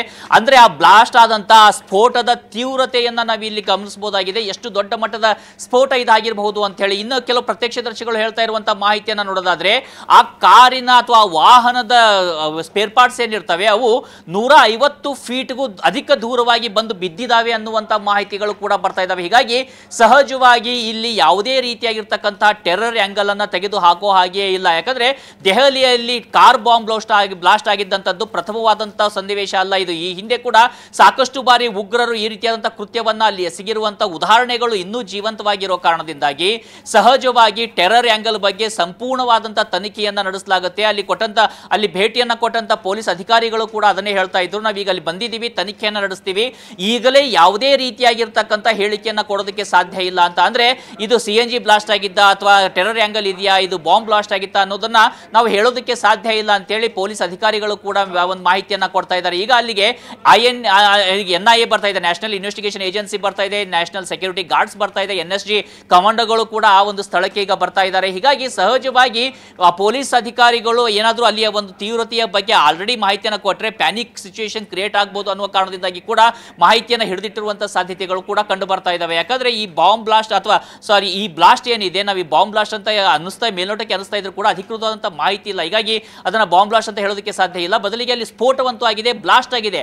ಆ ಬ್ಲಾಸ್ಟ್ ಆಗಿರೋದಕ್ಕೆ ಪ್ರಮುಖ ಕಾರಣ ಏನು ಅನ್ನುವಂಥದ್ರ ಬಗ್ಗೆ ಸದ್ಯಕ್ಕೆ ಪ್ರಶ್ನೆಗಳಂತೂ ಮೂಡ್ತಾ ಇದ್ದಾವೆ. ಆದ್ರೆ ಈ ಹಿಂದೆ ಆಗಿರ್ತಕ್ಕಂಥ ಘಟನೆಗಳ ಕರಾಳ ನೆನಪು ದೆಹಲಿ ನಿವಾಸಿಗಳನ್ನ ಕಾಡೋದಕ್ಕೆ ಶುರುವಾಗ್ತಾ ಇದೆ. ಈ ಹಿಂದೆ ಕೂಡ ಆ ರೀತಿಯಾಗಿ ಸಾಕಷ್ಟು ಬಾರಿ ಘಟನೆಗಳು ನಡೀತಾ ಇತ್ತು. ಇಸ್ರೇಲ್ ರಾಯಭಾರಿ ಕಚೇರಿ ಬಳಿಯಲ್ಲಿ ಕೂಡ ಒಂದು ಕಾರ್ ಬಾಂಬ್ ಸ್ಫೋಟ ಆಗಿದ್ದನ್ನು ನಾವು ಈಗ ನೆನಪಿನಲ್ಲಿ ಇಟ್ಟುಕೊಳ್ಳುವಂಥದ್ದು. ಆ ಒಂದು ಕಾರಣದಿಂದಾಗಿ ಇಸ್ರೇಲ್ ಇರಾನ್ ಮೇಲೆ ದಾಳಿಯನ್ನು ನಡೆಸಿದಂಥ ಉದಾಹರಣೆಗಳು ಕೂಡ ಇದಾವೆ. ಅಂದ್ರೆ ರಾಷ್ಟ್ರ ರಾಜಧಾನಿ ದೆಹಲಿಯಲ್ಲಿ ಯಾವುದೇ ರೀತಿಯಾದ ಘಟನೆ ನಡೆದ್ರು ಕೂಡ ಅದಕ್ಕೆ ಅಂತಾರಾಷ್ಟ್ರೀಯ ಲಿಂಕೇಜ್ಗಳು ಇರೋದು ಕೂಡ ಈ ಹಿಂದೆ ಒಂದಿಷ್ಟು ಸಾಕಷ್ಟು ಪ್ರೂವ್ ಆಗಿದ್ದಾವೆ ಘಟನೆಗಳಲ್ಲಿ. ಹೀಗಾಗಿ ಈ ಸ್ಫೋಟಕ್ಕೆ ಪ್ರಮುಖ ಕಾರಣ ಏನು ಅನ್ನುವಂಥ ಪ್ರಶ್ನೆ ಮತ್ತೆ ಮತ್ತೆ ಮೂಡ್ತಾ ಇದ್ರು. ಇವತ್ತು ನಾನು ಆಗ್ಲೇ ಹೇಳ್ತಾ ಇದ್ದಾಗ ಇಡೀ ದಿನ ನಡೆದಿರ್ತಕ್ಕಂಥ ಘಟನೆಗಳನ್ನ ಗಮನಿಸ್ತಾ ಇದ್ರೆ ಇದನ್ನ ಒಂದು ಇಂಡಿವಿಜುವಲ್ ಘಟನೆ ಅಂತ ಪರಿಗಣಿಸೋದು ಸಾಕಷ್ಟು ಕಷ್ಟ ಸಾಧ್ಯವಾಗುತ್ತೆ. ಒಂದು ಕಡೆ ಅಲ್ಲಿ ಟೆರರಿಸ್ಟ್ಗಳ ಅಥವಾ ಶಂಕಿತ ಉಗ್ರರಿಂದ ಸ್ಫೋಟಕಗಳು ಸಿಗ್ತಾ ಇದ್ದದ್ದು ಎಲ್ಲಾದ್ರೂ ಒಂದು ಡೈವರ್ಷರಿ ಟ್ಯಾಕ್ಟಿಕ್ಸ್ ಆಗಿತ್ತಾ ಅಂದ್ರೆ ಜನರ ಅಥವಾ ತನಿಖಾಧಿಕಾರಿಗಳ ಗಮನವನ್ನ ಆ ಕಡೆ ಸೆಳೆದು ಈ ಕಡೆ ಏನಾದರೂ ಬೇರೆ ಕೃತ್ಯ ನಡೆಸೋದಕ್ಕೆ ಕೂಡ ಕೆಲ ಸಂಘಟನೆಗಳು ಪ್ಲಾನ್ ಅನ್ನ ಮಾಡಿಕೊಂಡಿದ್ವು ಅನ್ನುವಂಥ ಪ್ರಶ್ನೆಗಳು ಈಗ ಮೂಡ್ತಾ ಇದ್ದಾವೆ. ಯಾಕಂದ್ರೆ ಅಲ್ಲಿ ಸಾವಿಗೀಡಾಗಿರೋದು ಜನಸಾಮಾನ್ಯರು 8ಕ್ಕೂ ಅಧಿಕ ಜನ ಸಾವನ್ನಪ್ಪಿರುವಂತಹ ಸಂಖ್ಯೆಗಳಿದಾವೆ. ಅಧಿಕೃತವಾಗಿ 8 ಜನ ಸಾವನ್ನಪ್ಪಿದ್ದಾರೆ ಅನ್ನುವಂಥ ಮಾಹಿತಿಗಳು ಬರ್ತಾ ಇದ್ದಾವೆ. 16 ಜನ ಅತ್ಯಂತ ಗಂಭೀರವಾಗಿ ಗಾಯಗೊಂಡು ಆಸ್ಪತ್ರೆಯಲ್ಲಿ ಚಿಕಿತ್ಸೆಯನ್ನು ಪಡೆದುಕೊಳ್ತಾ ಇದ್ದಾರೆ. ಮಹಿಳೆಯರಿದ್ದಾರೆ, ಮಕ್ಕಳಿದ್ದಾರೆ. ಹೀಗಾಗಿ ಸಹಜವಾಗಿ ಇಂಥ ಒಂದು ಜನನಿಬಿಡ ಪ್ರದೇಶದಲ್ಲಿ ಇಷ್ಟು ದೊಡ್ಡ ಮಟ್ಟದ ಸ್ಫೋಟ ಹೇಗಾಯಿತು, ಅದಕ್ಕೆ ಕಾರಣ ಏನು ಅಂತ ಪ್ರಶ್ನೆಗಳು ಮತ್ತೆ ಮತ್ತೆ ಮೂಡ್ತಾ ಇದ್ದಾವೆ. ಆ ಕಾರಣದಿಂದಾಗಿ ಈಗ ಪೊಲೀಸ್ ಅಧಿಕಾರಿಗಳು ಯಾವ ರೀತಿಯಾದ ತನಿಖೆಯನ್ನು ಕೈಗೊಳ್ತಾರೆ, ಫಾರೆನ್ಸಿಕ್ ಅಧಿಕಾರಿಗಳು ಯಾವ ರೀತಿಯ ತನಿಖೆಯನ್ನು ಕೈಗೊಳ್ತಾರೆ, ಅಲ್ಲಿ ಏನಾದರೂ ಶ್ವಾನದಳ ಬರುವಂತ ಸಾಧ್ಯತೆ ಇದೆಯಾ? ಯಾಕಂದ್ರೆ ಯಾವುದೇ ಸ್ಫೋಟ ಸಂಭವಿಸಿದಂತ ಸಂದರ್ಭದಲ್ಲಿ ಸಹಜವಾಗಿ ಶ್ವಾನದಳ ಕೂಡ ಅಲ್ಲಿಗೆ ಆಗಮಿಸುವಂತ ಸಾಧ್ಯತೆಗಳು ಇರ್ತವೆ. ಹೀಗಾಗಿ ಸದ್ಯದ ಮಟ್ಟಿಗೆ ಆತಂಕದ ವಾತಾವರಣವಂತೂ ಇದ್ದೇ ಇದೆ. ಆದ್ರೆ ಆ ಸ್ಫೋಟಕ್ಕೆ मेरा नाम भूपेंद्र सिंह, मैं नोएडा रहता हूँ, सेक्टर 81 में। शिव शक्ति इनकलेव मेरा लोडिंग का काम था। गाड़ी मैंने अभी नई ली है, इलेक्ट्रिक गाड़ी है, लोडिंग वाली 4 पहियों की गाड़ी है, अभी भी आगे खड़ी हुई है। मेरी गाड़ी के भी बम्फर वगैरह सब टूट गए हैं। हम तो गेट खोल के, हम 2 जने थे, अमित था एक मैं था, हम एकदम भाग गए वहाँ से। हमारे पीछे गाड़ी में आग लगी है, बम फटा है, क्या जो भी कुछ हुआ हमारी समझ में नहीं आया, हम तो एकदम भाग गए जी वहाँ से। कितने बजे की घटना है? ये इस टाइम 1.5 घंटा हो गया होगा कम से कम। मुश्किल से मुश्किल 10 मीटर बस जी। अच्छा, क्या अपनी मची थी? भाई ऐसा लगा जैसे आग लग गई हो, बम फटा हो। फिर कोई नहीं सोच रहा था, किसी ने इतना भाग रहे थे, जान बचा के भाग रहे थे सब। हाँ, भूपेंद्र।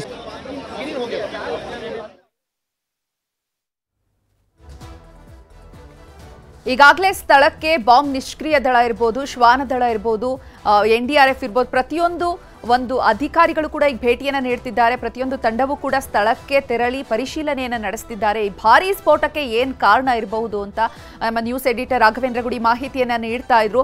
ಗುಡಿ, ನೀವು ಮಾಹಿತಿಯನ್ನು ನೀಡ್ತಾ ಇದ್ರಿ, ಸ್ಫೋಟಕ್ಕೆ ಏನು ಕಾರಣ ಇರಬಹುದು ಅನ್ನುವಂತಹ ಆಂಗಲ್ನಲ್ಲಿ. ಸಾಮಾನ್ಯವಾಗಿ ಕೆಂಪುಕೋಟೆ ಅಂತ ಅಂದ್ರೆ ಸಾವಿರಾರು ಜನ ದೇಶದಿಂದ ವಿದೇಶದಿಂದ ಪ್ರವಾಸಿಗರು ಬರ್ತಾರೆ, ಕೆಂಪುಕೋಟೆಗೆ ವೀಕ್ಷಣೆಯನ್ನು ಮಾಡಬೇಕು ಅಂತಾನೆ ಬರ್ತಾರೆ.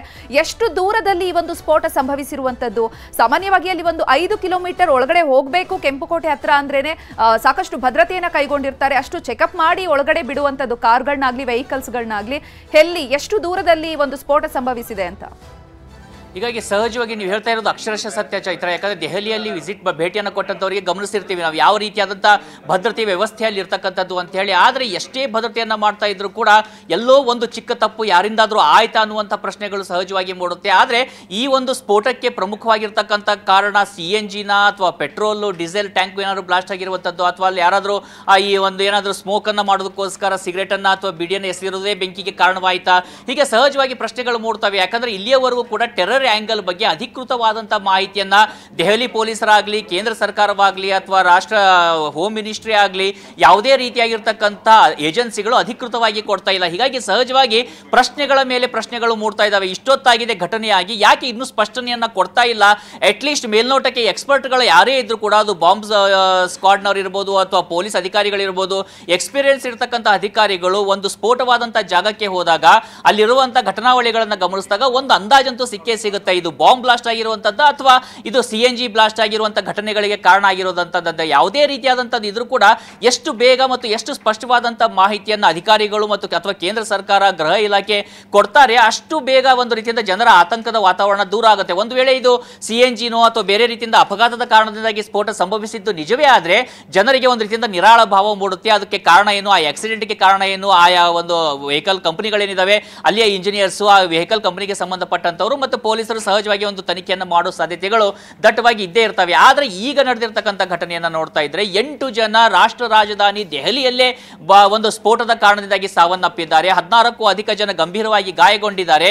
ಸಾಕಷ್ಟು ವಾಹನಗಳು ಸುಟ್ಟು ಕರಕಲಾಗಿದ್ದಾವೆ. ಇನ್ನೂ ಕೂಡ ದಟ್ಟವಾದಂತಹ ಹೊಗೆ ಆವರಿಸಿಕೊಳ್ತಾ ಇದೆ ಅನ್ನುವುದನ್ನ ಘಟನೆಯನ್ನ ನೋಡ್ತಾ ಇದ್ರೆ ಸಹಜವಾಗಿ ಪ್ರಶ್ನೆಗಳ ಮೇಲೆ ಪ್ರಶ್ನೆಗಳು ಜೊತೆಗೆ ಸಂಪರ್ಕಿಸ್ತೀವಿ. ರಾಘವೇಂದ್ರ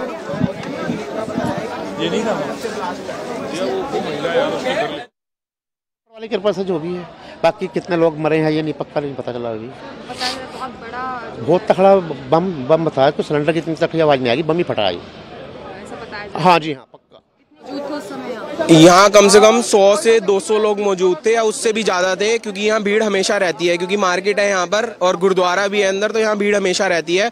तो ब्लास्ट बहुत तेज हुआ था कि कान भी सुन पड़ गए थे। 5 मिनट तक तो कुछ समझ ही नहीं आ रहा था कि क्या हो गया ये। फिर अचानक से भगदड़ मच गई यहाँ पर कि ब्लास्ट हो गया। तो हम भी देखने आए, हम यहाँ मार्केट तक आए। यहाँ उस टाइम पे कोई पुलिस प्रशासन कोई मौजूद नहीं था यहाँ पर। आधे घंटे बाद जब लोग एक दूसरे को उठाए, जले हुए लोग भाग रहे थे सड़क पे, मैंने ऐसा भी देखा है। और यहाँ उड़ के बंदों के हाथ पैर उड़ के यहाँ तक गिरे हैं मार्केट तक।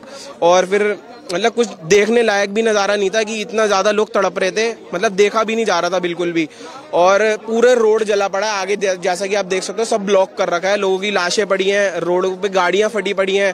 एक शायद बस में भी आग लग गई थी यहाँ पर। तो बहुत बुरा हाल हो रखा है यहाँ पर। डेथ तो देखो कंफर्म मेरे को लग रहा है कम से कम 20-25 लोग तो ऑन द स्पॉट डेथ हो गई उनकी, ठीक है। और घायल भी बहुत हुए होंगे, क्योंकि यहाँ भी कम से कम 25-30 एम्बुलेंस अभी जाकर गई है। और आधे घंटे में बहुत बुरा हाल हो गया था यहाँ पर, कोई किसी की सुनने वाला नहीं था। और फिर आधे से 1 घंटे बाद यहाँ पर पुलिस पहुंची है। जो यहाँ की थोड़ी बहुत पुलिस थी, शायद उनको भी थोड़ी बहुत चोटें आई होंगी या क्या पता मर भी गए होंगे कुछ बहुत लोग। और यहाँ कुछ भी नहीं बचा पूरी रोड पे, आप देख सकते हो कुछ सारी रोड काली पड़ी हुई है पूरी। नाम पीयूष मेरा नाम है।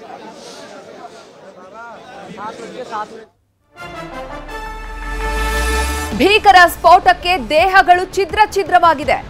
ಕಾರ್ ಬ್ಲಾಸ್ಟ್ ಆಗ್ತಿದ್ದಂತೆ ದೇಹಗಳು ಅಲ್ಲಿಂದ ಚೆಲ್ಲಾಪಿಲ್ಲಿಯಾಗಿ ಹೊರಗೆ ಹಾರ್ಬಿದ್ದಿರುವಂತದ್ದು. ರಸ್ತೆಯಲ್ಲಿ ಎಲ್ಲೆಂದರಲ್ಲಿ ದೇಹದ ಭಾಗಗಳು ಬಿದ್ದಿದೆ. ದೆಹಲಿಯ ಕೆಂಪುಕೋಟೆ ಬಳಿ ಸಂಭವಿಸಿರುವಂತಹ ಸ್ಫೋಟದ ತೀವ್ರತೆ ಹೇಗಿತ್ತು ಅನ್ನುವಂಥದ್ದಕ್ಕೆ ಈ ಒಂದು ಘಟನೆಯೇ ಸಾಕ್ಷಿ. ಸ್ಫೋಟದ ತೀವ್ರತೆ ಕಂಡು ದೆಹಲಿ ಜನ ತಬ್ಬಿಬ್ಬಾಗಿದ್ದಾರೆ. ಘಟನೆಯ ತೀವ್ರತೆಯನ್ನ ಸ್ಥಳೀಯರು ಬಿಚ್ಚಿಡ್ತಾ ಇರೋದನ್ನ ನೋಡಿದ್ರೆ ಭಯಾನಕವಾಗಿದೆ. ನಿಗೂಢ ಸ್ಫೋಟಕ್ಕೆ 8 ಮಂದಿ ಬಲಿಯಾಗಿ 20 ಜನರಿಗೆ ಗಾಯಗಳಾಗಿದೆ. मैं दुकान पे बैठ गई, पीछे मेरी दुकान है, यहीं पे दुकान है, यहीं पे तो मैं चेयर पे बैठा हुआ था। एकदम से अचानक इतनी तेज धमाका हुआ कि मेरे लाइफ में इतनी तेज मैंने अपनी आवाज़ के भी नहीं सुना। धमाके के दहल पे मैं 3 बार गिरा हूँ, उठाऊँ फिर गिरा हूँ, उठा से धरती फटने वाला है, इतनी तेज धमाका हुई है, ठीक है। तो मैं दुकान छोड़ करके एकदम से भागा। मेरे साथ ही बहुत सारी पब्लिक भागी, एक पे एक पब्लिक गिर रही थी। उस टाइम ऐसा लग रहा था कि हम कुछ पल में दूसरा धमाका हुआ था, हम मरने वाले हैं। ऐसा लग रहा कि हमें बचने का चांस, ऐसा लग रहा कि मौत को मुंह से देख रहे हैं, इस तरह से नज़ारा था।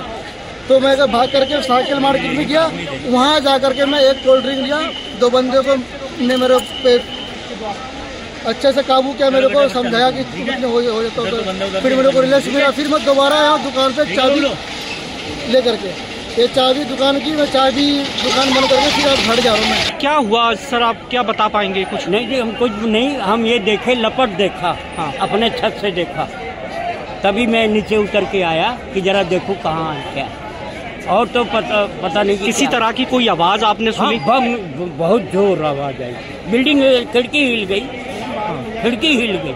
आपका घर कितना दूर है? ये रहा गुरुद्वारे के पास।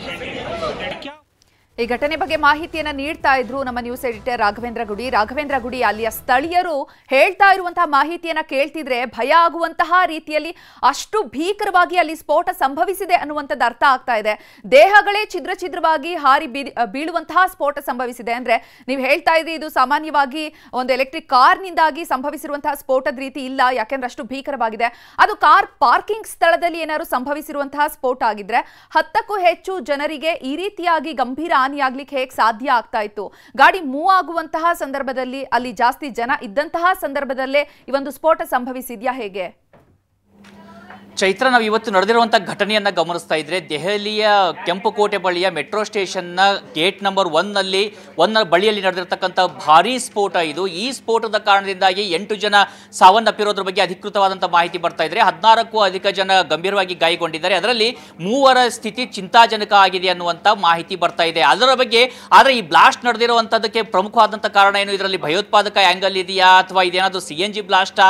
ಈ ಪ್ರಶ್ನೆಗಳು ಒಂದು ಕಡೆ ಮೂಡ್ತಾ ಇದ್ರೆ, ಇಡೀ ದೇಶಾದ್ಯಂತ ಹೈ ಅಲರ್ಟ್ ಅನ್ನ ಘೋಷಣೆ ಮಾಡಲಾಗಿದೆ. ಅದರಲ್ಲೂ ಪ್ರಮುಖವಾಗಿ ಮುಂಬೈ ಇರಬಹುದು, ಪುಣೆ ಇರಬಹುದು, ಜೊತೆಗೆ ಕೋಲ್ಕತ್ತಾ ಇರಬಹುದು, ಇಲ್ಲೆಲ್ಲ ಕೂಡ ಹೈ ಅಲರ್ಟ್ ಅನ್ನ ಘೋಷಣೆ ಮಾಡಲಾಗಿದೆ. ಒಂದು ವೇಳೆ ಅದು ಏನಾದರೂ ಕೇವಲ CNG ಬ್ಲಾಸ್ಟ್ ಆಗಿದ್ರೆ ಹೈ ಅಲರ್ಟ್ ಅನ್ನ ಯಾಕೆ ಘೋಷಣೆ ಮಾಡಲಾಗಿದೆ ಅನ್ನುವಂಥ ಪ್ರಶ್ನೆ ಒಂದು ಕಡೆ ಮೂಡ್ತಾ ಇದೆ. ಹೀಗಾಗಿ ಯಾಕೆ ಉಳಿದೆಲ್ಲ ಕಡೆ ಭದ್ರತೆಯನ್ನ ಬಿಗಿಗೊಳಿಸಲಾಗ್ತಾ ಇದೆ, ಸಾಕಷ್ಟು ದೊಡ್ಡ ಮಟ್ಟದ ಎಚ್ಚರಿಕೆಯನ್ನು ವಹಿಸಲಾಗ್ತಾ ಇದೆ. ಜೊತೆಗೆ ಸೋಷಿಯಲ್ ಮೀಡಿಯಾಗಳ ಮೇಲೂ ಕೂಡ ಕಟ್ಟೆಚ್ಚರವನ್ನ ವಹಿಸಲಾಗ್ತಾ ಇದೆ, ಅಂದ್ರೆ ಕಟ್ಟುನಿಟ್ಟಿನ ಕಣ್ಣನ್ನ ಇಡ್ಲಾಗ್ತಾ ಇದೆ ಅನ್ನುವಂಥ ಮಾಹಿತಿಗಳು ಬರ್ತಾ ಇದ್ದಾವೆ. ಒಂದು ವೇಳೆ ಇಲ್ಲಿ ನಡೆದಿರ್ತಕ್ಕಂಥ ಸ್ಫೋಟ ಇದು ಬಾಂಬ್ ಸ್ಫೋಟವೇ ಆಗಿದ್ದರೆ, ಇಲ್ಲಿಯವರೆಗೂ ಅಧಿಕೃತವಾಗಿ ಇದನ್ನ ಬಾಂಬ್ ಸ್ಫೋಟ ಅಂತ ಹೇಳಿ ಎಲ್ಲೂ ಕೂಡ ಅಧಿಕೃತ ಮಾಹಿತಿ ಇಲ್ಲ. ಆದರೆ ಕೆಲ ಘಟನೆಗಳು ಆ ರೀತಿಯಾಗಿ ನಡೆದಿದ್ದಾವೆ. ಇವತ್ತು ಇಡೀ ದೇಶಾದ್ಯಂತ ಮತ್ತು ಕಳೆದ ಒಂದು 10 ರಿಂದ 15 ದಿನಗಳಿಂದ ಇಡೀ ದೇಶಾದ್ಯಂತ ಮತ್ತು ವಿಶ್ವಾದ್ಯಂತ ನಡೀತಿರುವಂತಹ ಘಟನೆಗಳನ್ನ ಉದಾಹರಣೆಯಾಗಿಟ್ಟುಕೊಂಡು, ಒಂದು ವೇಳೆ ಇದರ ಹಿಂದೆ ಟೆರರಿಸ್ಟ್ಗಳ ಕೈವಾಡ ಇದ್ದಿದ್ದೇ ಆದ್ರೆ, ಒಂದು ವೇಳೆ ಇದು ಟೆರರ್ ಅಟ್ಯಾಕ್ ಆಗಿದ್ರೆ ಅದಕ್ಕೆ ಕಾರಣ ಏನಿರಬಹುದು, ಅದಕ್ಕೆ ಕಾರಣ ಯಾರೆಲ್ಲ ಇರಬಹುದು ಅನ್ನುವಂತ ಒಂದು ಸಿನಾರಿಯೋವನ್ನ ನಾವು ಗಮನಿಸೋದಾದ್ರೆ ಚೈತ್ರ, ಪ್ರಮುಖವಾಗಿರ್ತಕ್ಕಂಥ ಮಾಹಿತಿಗಳು ಮೇಲ್ನೋಟಕ್ಕೆ ಕಂಡು ಬರ್ತಾ ಇದ್ದಾವೆ. ಮೊದಲನೇದಾಗಿ ಇವತ್ತು ಒಂದೇ ದಿನ ನಮ್ಮ ದೇಶದಲ್ಲಿ ಸರಿಸುಮಾರಾಗಿ 3000 kgಯಷ್ಟು ಸ್ಫೋಟಕಗಳನ್ನ ವಶಕ್ಕೆ ಪಡೆದುಕೊಳ್ಳಲಾಗಿದೆ. ಅದು ಕೂಡ ಯಾರಿಂದ? ಡಾಕ್ಟರ್ಸ್ಗಳಿಂದ. ಡಾಕ್ಟರ್ ಆಗಿ ಒಂದು ಸರ್ಕಾರಿ ಆಸ್ಪತ್ರೆಯಲ್ಲಿ ಕೆಲಸವನ್ನ ನಿರ್ವಹಿಸ್ತಾ ಇರುವಂತಹ ವ್ಯಕ್ತಿಗಳಿಂದ ಜಮ್ಮು ಕಾಶ್ಮೀರ ಇರ್ಬೋದು, ಹರಿಯಾಣ ಇರ್ಬೋದು, ಇಲ್ಲೆಲ್ಲ ಸ್ಫೋಟಕಗಳನ್ನ ವಶಕ್ಕೆ ಪಡೆದುಕೊಳ್ಳಲಾಗಿದೆ. ಜೊತೆಗೆ ಒಬ್ಬ ಡಾಕ್ಟರ್ ಇಂದ ರೈಸಿನ್ ಅಂತಕ್ಕಂಥ ಒಂದು ಪಾಯ್ಸನ್ ಅನ್ನ ವಶಕ್ಕೆ ಪಡೆದುಕೊಳ್ಳಲಾಗಿದೆ. ಈ ಪಾಯ್ಸನ್ ಈ ಸೈನೈಡ್ಗಿಂತ 6000 ಪಟ್ಟು ಅತ್ಯಧಿಕವಾಗಿರ್ತಕ್ಕಂಥ ವಿಷಯುಕ್ತವಾಗಿರುವಂತದ್ದು ಮಾಹಿತಿ ಇದೆ. ಅಂದ್ರೆ ಅದನ್ನ ಒಂದು ತೊಟ್ಟು ಕೂಡ ಯಾವುದೋ ಊಟದಲ್ಲೋ ಅಥವಾ ಯಾವುದಾದ್ರೂ ಒಂದು ಕಾರ್ಯಕ್ರಮದಲ್ಲಿ ಹಾಕಿದ್ರೆ ಅಲ್ಲಿ ಇರ್ತಕ್ಕಂಥ ಎಲ್ಲರೂ ಸಾವನ್ನಪ್ಪಿರುವಂತಹ ಸಾಧ್ಯತೆ ಇದೆ. ಅಷ್ಟು ಭೀಕರವಾಗಿರ್ತಕ್ಕಂಥ ಪಾಯ್ಸನ್ ಅದನ್ನು ಕೂಡ ವಶಕ್ಕೆ ಪಡೆದುಕೊಳ್ಳಲಾಗಿದೆ. ಮತ್ತೊಂದು ಕಡೆಯಿಂದ ನೋಡೋದಾದ್ರೆ, ನಿನ್ನೆ ತಾನೇ ನಮ್ಮ ನೆರೆಯ ಪಾಕಿಸ್ತಾನದಲ್ಲಿ ಅಲ್ಲಿ ಆಸಿಮ್ ಮುನೀರ್ನನ್ನ ಸರ್ವಾಧಿಕಾರಿಯಾಗಿ ಘೋಷಣೆಯನ್ನ ಮಾಡಲಾಗುತ್ತೆ. ಆತ ಬದುಕಿರುವ ತನಕ ಫೀಲ್ಡ್ ಮಾರ್ಷಲ್ ಅನ್ನುವಂತ ಪಟ್ಟವನ್ನ ಕಟ್ಟಲಾಗುತ್ತೆ. 3 ಸೇನೆಯ ಸಂಪೂರ್ಣ ಅಧಿಕಾರವನ್ನ ಆತನ ಕೈಗೆ ಕೊಡಲಾಗುತ್ತೆ. ಈತ ಸಹಜವಾಗಿ ಆಪರೇಷನ್ ಸಿಂಧೂರಕ್ಕೆ ಪ್ರತಿಯಾಗಿ ನಾನು ಏನು ಅಂತ ತೋರಿಸೋದಕ್ಕೆ ಏನಾದರೂ ಇಲ್ಲಿ ದೆಹಲಿಯಲ್ಲಿ ಭಾರತ ದೇಶದಲ್ಲಿ ಈ ರೀತಿಯಾಗಿರ್ತಕ್ಕಂಥ ಘಟನೆ ನಡೆಯೋದಕ್ಕೆ ಪ್ರತ್ಯಕ್ಷ ಅಥವಾ ಪರೋಕ್ಷ ರೂಪದಲ್ಲಿ ಕಾರಣವಾಗಿದ್ದಾನ? ಇದರ ಹಿಂದೆ ಕೂಡ ಪಾಕಿಸ್ತಾನದ ಕೈವಾಡದ ಶಂಕೆ ವ್ಯಕ್ತವಾಗುವಂತ ಸಾಧ್ಯತೆಗಳು ಇದ್ದಾವ ಅನ್ನುವಂಥ ಪ್ರಶ್ನೆ ಒಂದು ಕಡೆ ಮೂಡುತ್ತೆ. ಎರಡನೇದಾಗಿ ನೋಡೋದಾದ್ರೆ, ನಮ್ಮ ದೇಶದಲ್ಲಿ ಕಳೆದ 1 ತಿಂಗಳಿಂದ ಇಡೀ ದೇಶಾದ್ಯಂತ, ಅದು ಅರೇಬಿಯನ್ ಸಿ ಇರ್ಬೋದು, ಹಿಂದೂ ಮಹಾಸಾಗರ ಇರ್ಬೋದು, ಅಥವಾ ಪಶ್ಚಿಮ ಬಂಗಾಳ ಇರ್ಬೋದು, ಅಥವಾ ನಮ್ಮ 7 ಸಿಸ್ಟರ್ ಸ್ಟೇಟ್ ಏನಿದೆ ನಾರ್ತ್ ಈಸ್ಟ್ ಅಲ್ಲಿ, ಅಲ್ಲಿ ಇರಬಹುದು, ದೆಹಲಿ, ಜಮ್ಮು ಕಾಶ್ಮೀರದವರೆಗೂ ಕೂಡ ನೋಟ್ಯಾಮ್ ಅನ್ನ ಘೋಷಣೆ ಮಾಡಿ ಆಪರೇಷನ್ ತ್ರಿಶೂಲ್ ಹೆಸರಿನಲ್ಲಿ ನಮ್ಮ 3 ಸೇನೆಗಳು ಭಾರಿ ದೊಡ್ಡ ಮಟ್ಟದ ಸೇನಾಭ್ಯಾಸವನ್ನ ಮಾಡ್ತಾ ಇದ್ದಾವೆ. ಹಾಗೆ ಸೇನಾಭ್ಯಾಸವನ್ನ ಮಾಡ್ತಾ ಇರುವಂತಹ ಸಂದರ್ಭದಲ್ಲೇ ದೆಹಲಿಯಲ್ಲಿ ಇಂಥ ಒಂದು ಘಟನೆ ನಡೆದಿದ್ರೆ ನಾವು ಎಷ್ಟು ಪವರ್ಫುಲ್ ಅಂತ ತೋರಿಸೋದಕ್ಕೆ ಉಗ್ರರು ಸಂಚನ್ನ ಮಾಡಿ ಏನಾದರೂ ಇಲ್ಲಿ ವಿದೇಶಿ ಶಕ್ತಿಗಳ ಜೊತೆಯಲ್ಲಿ ಸೇರಿ ಇಲ್ಲಿರ್ತಕ್ಕಂಥ ಸ್ಲೀಪರ್ ಸೆಲ್ ಅನ್ನ ಏನಾದರೂ ಆಕ್ಟಿವೇಟ್ ಮಾಡಿದ್ವಾ ಅನ್ನುವಂತ ಮತ್ತೊಂದು ಗಂಭೀರವಾದಂತಹ ಪ್ರಶ್ನೆ ಮೂಡುತ್ತೆ. ಮತ್ತೊಂದು ವಿಚಾರ ವಿಚಾರವನ್ನ ನಾವಿಲ್ಲಿ ಗಮನಿಸಬೇಕು. ಅದು 2008ರ ಮುಂಬೈ ಅಟ್ಯಾಕ್ ಇರ್ಬೋದು ಅಥವಾ ಯಾವುದೇ ಅಟ್ಯಾಕ್ ಇರ್ಬೋದು. आप इसको कुछ मत करो।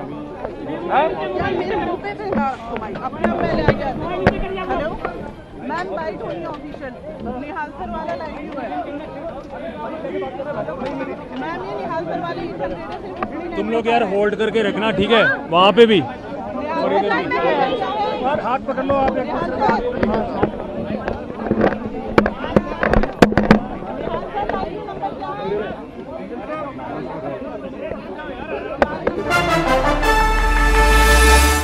ದೆಹಲಿ ಪೊಲೀಸ್ ಆಯುಕ್ತರೊಂದಿಗೆ ಅಮಿತ್ ಶಾ ಮಾತುಕತೆಯನ್ನ ಮಾಡ್ತಾ ಇದ್ದಾರೆ. ಕೆಂಪು ಕೋಟೆಯಲ್ಲಿ ನಡೆದಂತಹ ಈ ಕಾರಿನ ಸ್ಫೋಟದ ಬಗ್ಗೆ ಇದೀಗ ಅಮಿತ್ ಶಾ ಅವರು ಮಾಹಿತಿಯನ್ನ ಪಡೆದುಕೊಳ್ತಾ ಇದ್ದಾರೆ. ಗುಪ್ತಚರ ಇಲಾಖೆ ಮುಖ್ಯಸ್ಥರ ಜೊತೆಗೂ ಸಮಾಲೋಚನೆಯನ್ನ ಮಾಡಿದ್ದಾರೆ. ಕೇಂದ್ರ ಗೃಹ ಸಚಿವರಾಗಿರುವಂತಹ ಅಮಿತ್ ಶಾ ದೆಹಲಿ ಪೊಲೀಸ್ ಆಯುಕ್ತರೊಂದಿಗೆ ಮಾತಾಡಿದ್ದಾರೆ. ಏನಾಗಿದೆ, ಯಾವ ರೀತಿಯಾಗಿ ಈ ಒಂದು ಬ್ಲಾಸ್ಟ್ ಆಗಿದೆ, ಎಲ್ಲದರ ಮಾಹಿತಿಯನ್ನ ಕಲೆ ಹಾಕಿದ್ದಾರೆ. ಇದೀಗ ಅಮಿತ್ ಶಾ ಮಾತುಕತೆಯನ್ನ ನಡೆಸಿದ್ದು ಕೆಂಪು ಕೋಟೆ ಸ್ಫೋಟದ ಬಗ್ಗೆ ಎಲ್ಲಾ ಮಾಹಿತಿಯನ್ನ ಅಮಿತ್ ಶಾ ಅವರು ಪಡ್ಕೊಂಡಿದ್ದಾರೆ. ಗುಪ್ತಚರ ಇಲಾಖೆ ಮುಖ್ಯಸ್ಥರ ಜೊತೆಗೂ ಕೂಡ ಸಮಾಲೋಚನೆ ಮಾಡಿದ್ದಾರೆ. ಇದು ನಿಜವಾಗಿಯೂ ಕೂಡ ಕಾರ್ ಬ್ಲಾಸ್ಟ್ ಅಂತ ಹೇಳಿದ್ರೆ CNG ಇಂದಾಗಿ ಆಗಿರೋದಾ ಅಥವಾ ಇದು ಉಗ್ರರಿಂದ ನಡೆದಿರುವಂತಹ ಕೃತ್ಯನ ಅನ್ನೋದ್ರ ಬಗ್ಗೆ ಮಾಹಿತಿಯನ್ನ ಕಲೆ ಹಾಕಲಾಗ್ತಾ ಇದೆ. ಗುಪ್ತಚರ ಇಲಾಖೆ ಮುಖ್ಯಸ್ಥರ ಜೊತೆಗೂ ಸಮಾಲೋಚನೆಯನ್ನ ನಡೆಸ್ತಾ ಇದ್ದಾರೆ. ಆತಂಕದ ವಾತಾವರಣ ಈಗ ನಿರ್ಮಾಣ ಆಗಿದೆ. ಕಾರಣ ಈಗಾಗಲೇ ಕೆಂಪು ಕೋಟೆ ಬಳಿ ನಡೆದಂತಹ ಈ ಒಂದು ಕಾರಿನ ಬ್ಲಾಸ್ಟ್.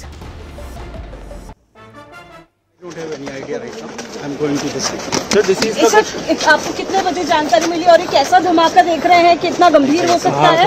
कैजुअलिटी सर बहुत ज्यादा है। कैजुअलिटी सुरक्षा के नजरिए से कितने हैं उसका आंकड़ा क्या अभी आया है सर?